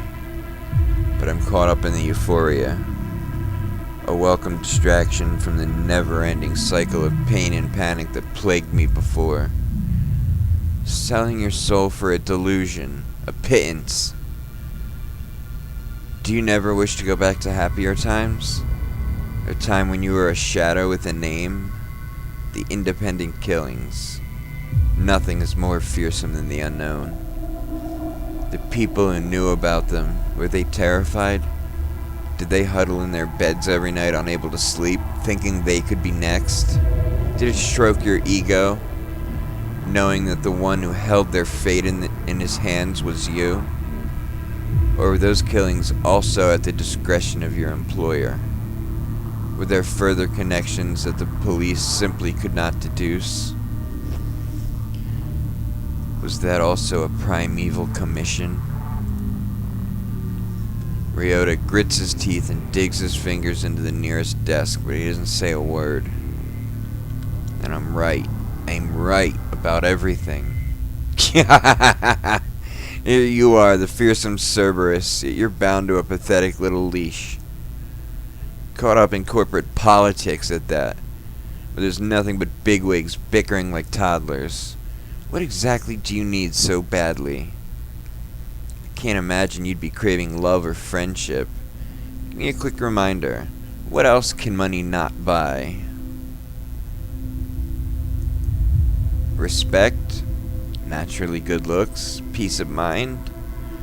Or, say, an honest politician? Motives, Ryota. Motives are interesting things, aren't they? Everybody likes to think that their motive is special and unique. But in the end, they're all the same. Money, love, power. Which of these apply to you? Or do you still think that you're all that special? That you're something more than an empty little puppet dancing from the strings of someone's fingers? What a sick existence. What an agonizing, wonderfully meaningless exist. Yama, stop it. This is not winning. Rui's voice shocks me out of character, like a fish suddenly pulled out of water. I stand idly by for a moment, my mind blank. Not winning. Of course. I wanted to win over Ryota. I wanted it so badly that I even became Ryota, and I let myself stay as him, even though I despise him more than I've ever despised anyone. But even that isn't winning. It's just losing. Because to become Ryota would just be to win the battle and lose the war. I'm already inflicting injury on innocent students with a metal pipe, just like Ryota. If I lost my own mind? Cute display, kid. Real cute. He's smiling assuredly, already recovered. His voice is calm, but I catch a note of tension that wasn't there before. I get the impression that I made a terrible mistake, and if I had proceeded, well, he would have snapped. What would happen if he snapped? Would we all look like these two students bound to the chairs, broken, helpless, pleading for death? I shouldn't have tried. But what else should I have done? Just gone along with the status quo? Would that have resulted in anything different? Know what's interesting? You're still missing something, aren't you? You think you read the whole book.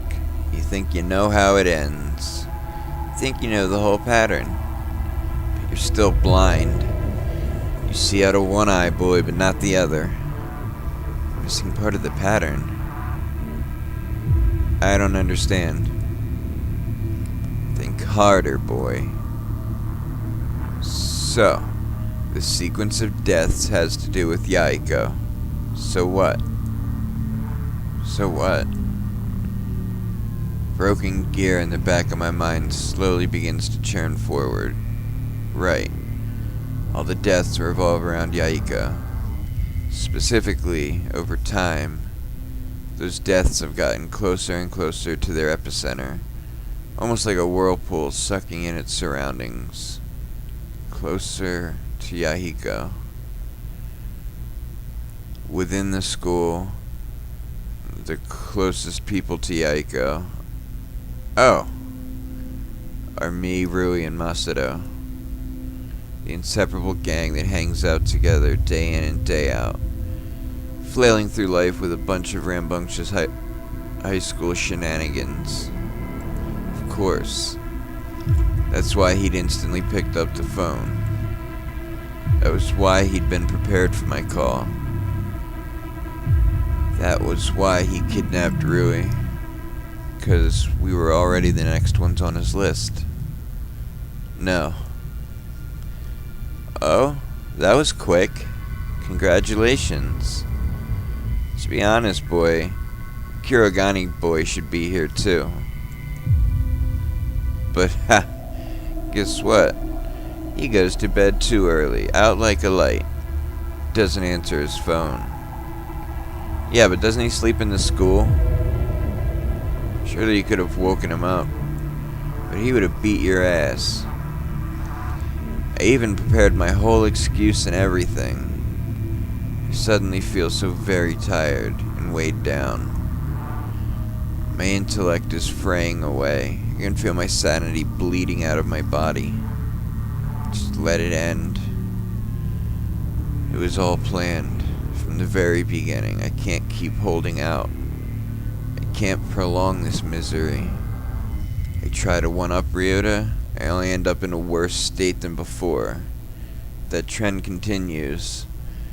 My eyes drift aimlessly to the ground, the pipe swaying limply between my fingers. Blood dripping quietly from the chairs. A small amount. A terrifyingly small amount, given how much damage we've inflicted. How much internal bleeding must there be? How much pain? Now I know Ryota's motive and history.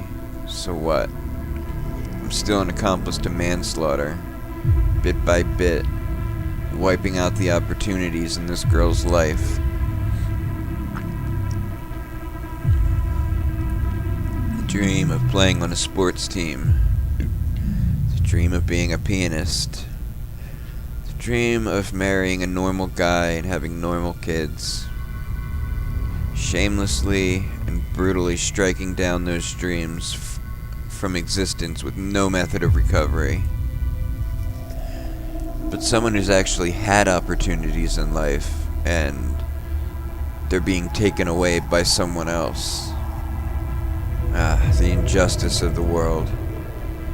You'd better be grateful that I'm a patient man. Lesser being would have peeled your forearm in layers for your insolence. That blood. Whoa. Wait.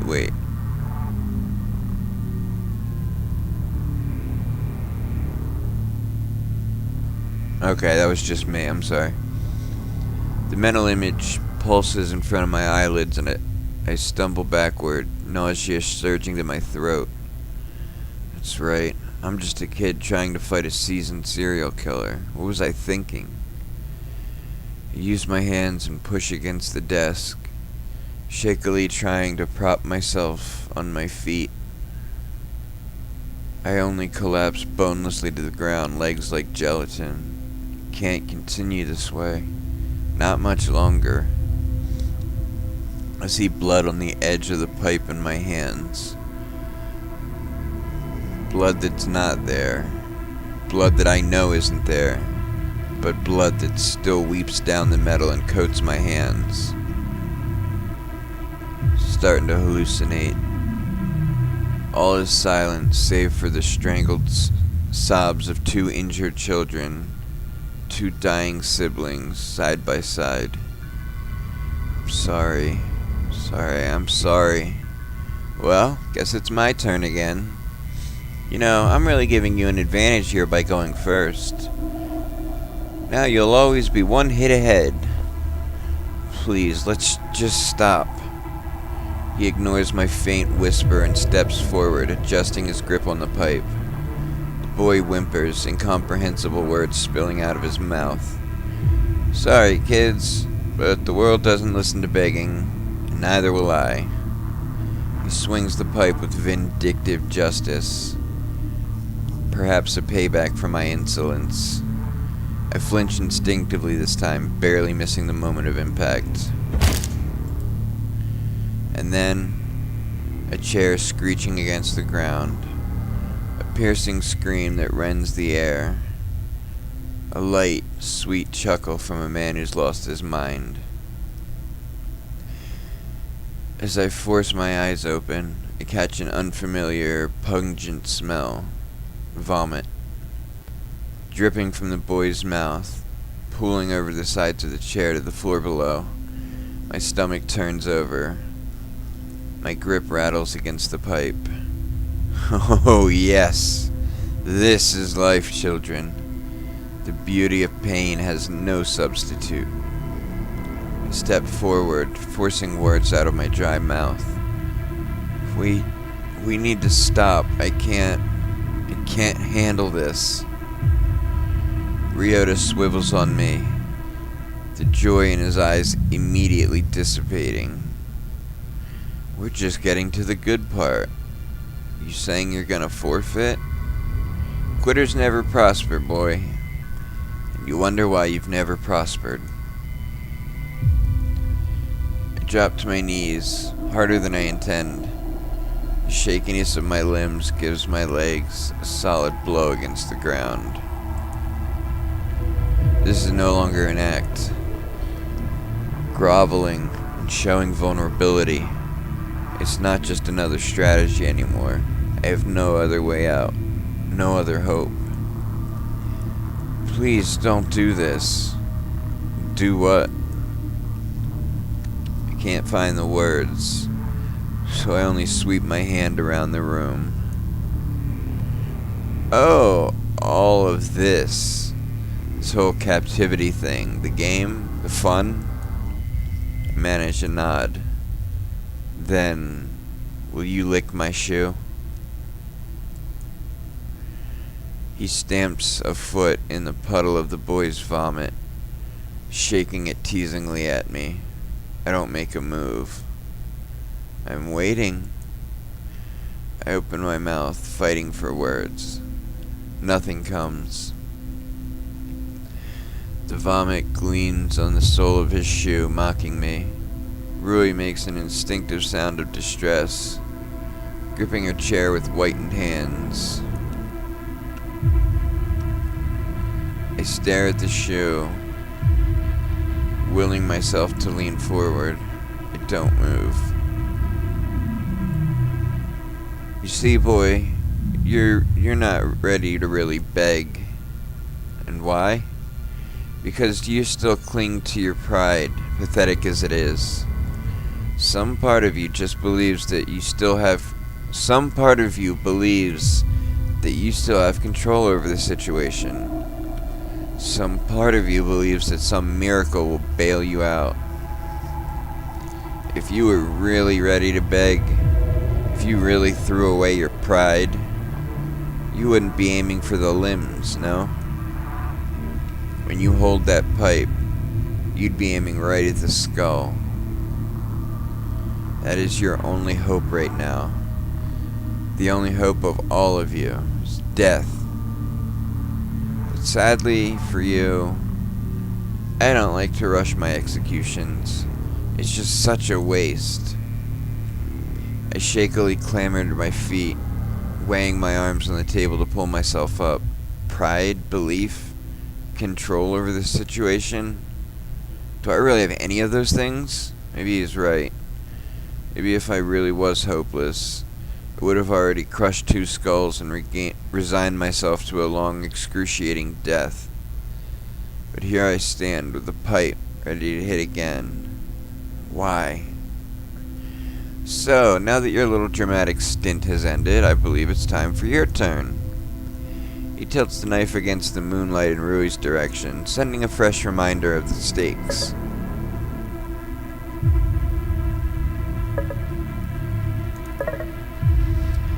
grip the pipe, arms shaking as I raise it over my shoulder.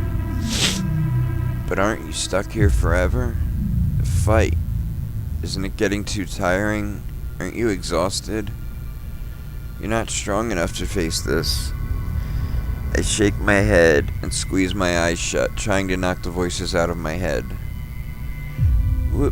We can't do this, Yama. This is wrong. We can't.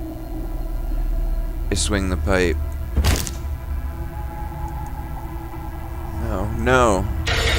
Duh. The pipe drops out of my shaking fingers.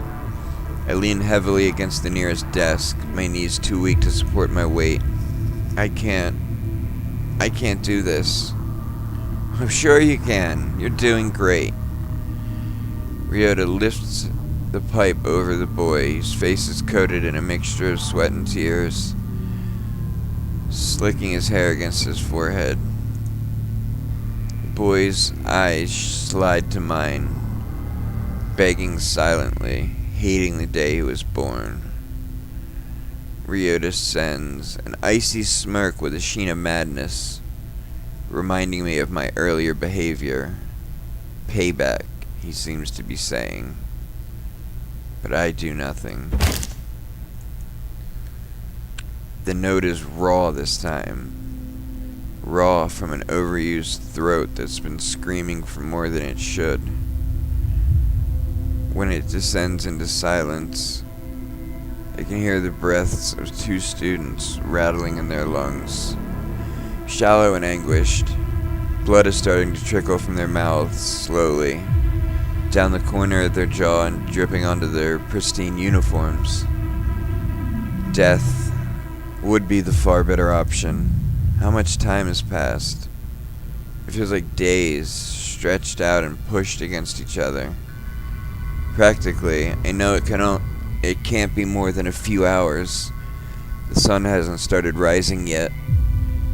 But holding out for this long only seems like delaying the inevitable. And in the meantime, harming innocents along the way. Why did it have to be you? Who? Be specific, boy. I wished it wasn't you. Shape up and tell me. Ambiguity helps no one. You shouldn't have been the killer, Ryota. He was supposed to help me. He was supposed to get me through school, through drama, through life. Not this, never this. Man.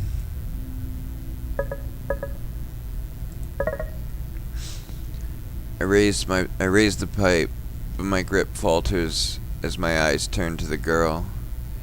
She no longer has hate in her gaze. She doesn't even have the slightest hint of anguish. Everything is just empty.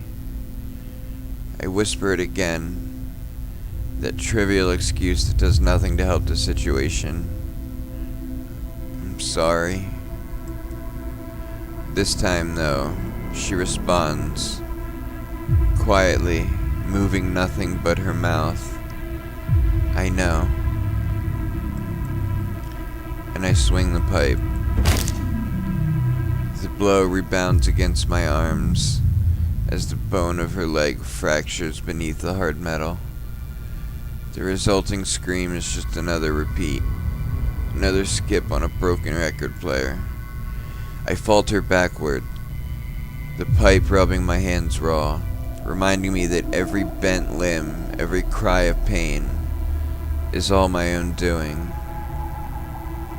No one held my arm. No one swung the pipe. Every blow was my choice. No one bears that blame but me. And I don't know if I can continue to hold on. There's no signs of sirens in the distance, no janitor making his rounds, not even a student in sight. Just 4 teenagers and a serial killer with a knife. That and one pipe, one solid pipe in my hands. I could say that I don't know what to do. I could say that I'm helpless. But it would be far more accurate to to say that I know exactly what to do, and I'm just too scared to do it. What, no begging this time? I'm almost disappointed. He strikes the boy again. A brutal blow that crushes his fingers. The boy retches as he screeches, choking on his own vomit. The wet, crumpled cough that results is far more painful to hear than any scream. It's the sound of a human who's slowly dying. Stop it, please, somehow. I step to the side of the girl, gripping the pipe so tightly that its rough patches begin to dig into my palms. I've gathered enough time. I've tried my best. The police aren't coming. In a situation where there should have been a way out, any way out, there is none. The only relief I can bring is by murdering as many of these students as I can. Murder. I've heard so many times taking a life changes you. But once you get blood on your hands, you stop being human. Will that happen in this case? Killing this girl? Turning me into a monster? I don't care anymore. I just want it all to end. I need it to end. I can't take this anymore. There's no option to stall. It's either kill the girl or attack Ryota.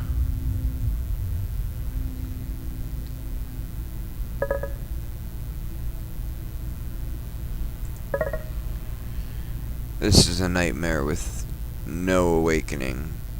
A dark tunnel with no sign of light. What use is it?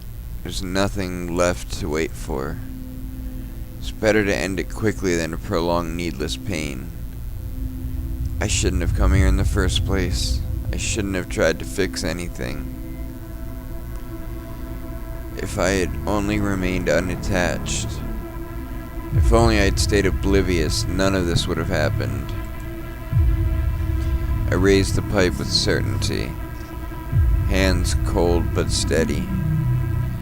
It would have been better if I had just stayed as a normal high school student, breezing past his final year of studies before the university exam, alienated from this world of misery. No, Yama!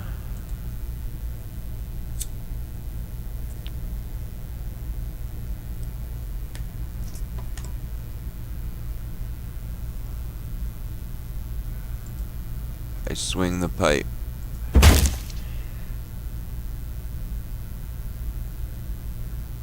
Oh.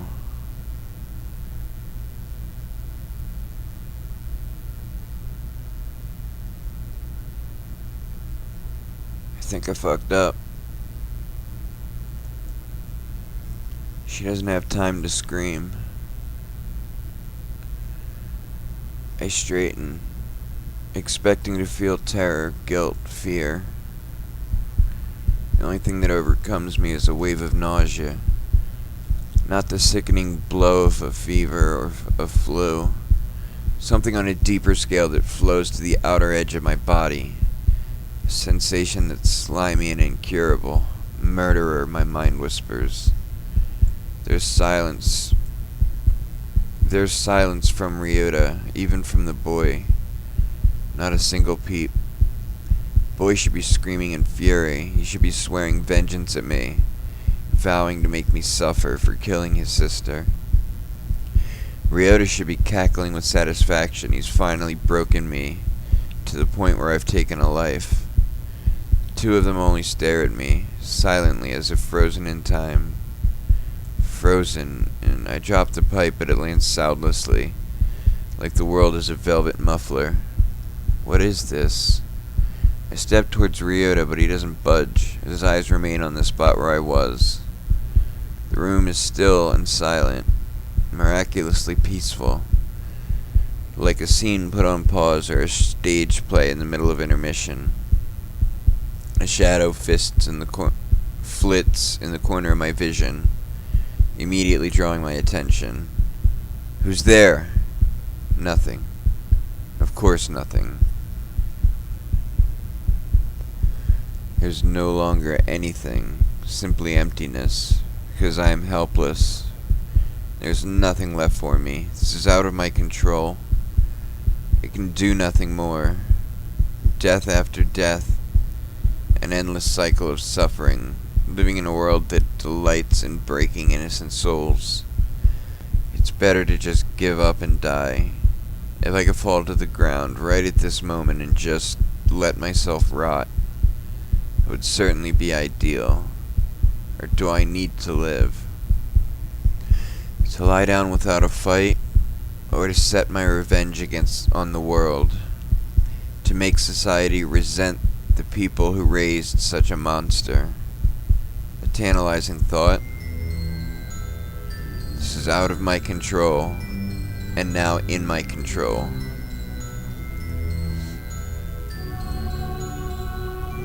And so I wake. Time is resumed. No. It never stopped at all. The girl's split corpse tumbles crookedly in her chair. If I bothered to look, I'd probably see organs slithering out of her skull. I breathed deeply despite the cloying scent of iron, feeling refreshingly alive. You monster! Despite his numerous injuries, the boy writhes against his chair, screaming in a toxic concoction of fury and pain. A truly tragic scenario. But he's so obnoxious and hardly influential. It'd be better to dispose of him without hesitation. Yama, what are you? I reached down and grabbed the pipe, crushing it against his forehead with all the force I can muster. Instant silence. I sigh quietly, flicking fragments of bone and blood off of the pipe, feeling for the first time in total control of the situation. So this is true strength. How I envy it. What? I turn my gaze to the man standing by the shattered teacher's desk. His face is utterly still, masked with years of long practice, but I can sense new wings of terror beneath his breast. It's probably been a long time since a man like him felt fear. Almost an entirely new sensation. I smile absently, a tingle of pride buried beneath my hollowness. This man, with a haggard face, beaten brow, shredded pupils, accustomed to chaos of the highest order, fears me. Who are you? Why do you ask? I see this man's calculations crumbling in his eyes. Clearly, this is not a situation he'd expected. You're not Yama. Nonsense. There's no one else I could plausibly be. He's simply limited by his preconceived notions, the fool. Advanced towards him, raising my well-worn pipe. Let him burn. Let this whole world burn. It deserves nothing less. Wait! He throws up a hand, trembling with adrenaline, looking for a way to escape. He's such a brave man, and yet so cowardly. I'm waiting. You want something different, don't you? I stretch my sore muscles idly, paying little heed to the knife clenched tightly in the man's hand. An intelligent fellow. He's had it all this time, but even though he's drawn it, he knows better than to use it on me. What could you possibly mean? The man is still for a moment, his eyes flickering down to my open ribcage. Open as in unexposed, not literally gaping open. But the knife stays at his side. Instead, he raises his unarmed hand, pointing across the room towards Rui Hayata, sitting frozen in the opposite corner of the room. I know that look in your eyes. We're not so different, you and I. Oh? It seems like a perfectly acceptable moment to chuckle, but not even a smile crosses my lips. Intriguing. You want bloodshed. I can help you in that. You'll gain very little from killing me as opposed to letting me help you. I tilt my head, humming quietly. A sensible offer, but I suddenly flash forward, holding my pipe with both hands. Ryota reflexively swings his knife, but his actions move like mud to my eyes. I easily catch his blade against my pipe and drive the leverage to rotate into his own chest. The knife sinks softly into his flesh. He stares at me agape. You could not have been more wrong about what I want. Unfortunately for you, I jolt my grip, thrusting the knife deeper. He gasps for breath with a gurgling sound. No doubt the result of blood flushing through his lungs. I release my hold, knowing the wound to be fatal, and step away. After a moment of deliberation, I decide to pick up Ryota's pipe. A nice moment of irony. My path turns to Rui, who's still huddled in the corner, utterly silent, probably in shock. I step towards her, Ryota's pipe dragging on the ground behind my footsteps. I come to a halt before her desk. She looks up at me, eyes bright with unshed tears. What is she seeing, I vaguely wonder. A shadow of the boy who was once a childhood friend? A vengeful phantom of the past? Hello, Rui. My voice is plain and flat. Her eyes flicker to the pipe I hold. Hello, Yama? I see you're not attempting to escape. It would of course be useless for her to try. But that is not the deeper question I'm asking. Her lips tremble as they part. She narrows her eyes, determined. Because I believe in you, Yama, and I always will. She smiles at me, not because she's forcing it, but because she's brilliant and happy, and everything pure in this world.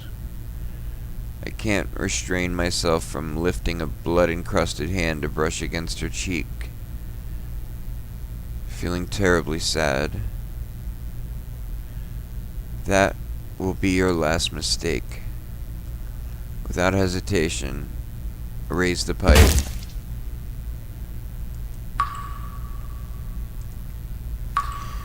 May you rest, Rui, knowing that it was for a purpose.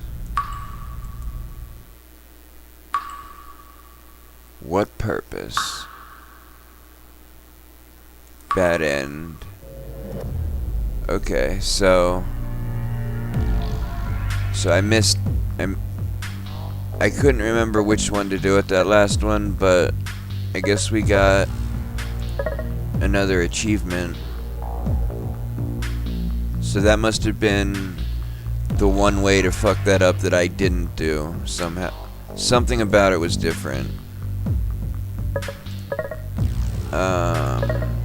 Cruel reality. Get all the bad endings with the murderer.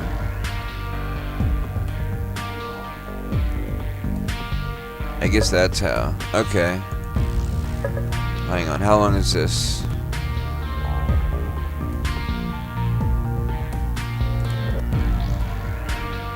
Two hours and 20 minutes still.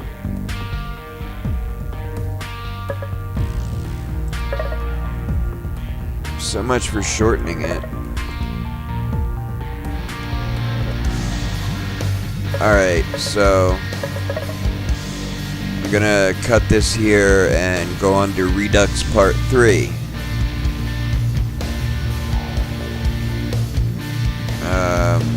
See you then.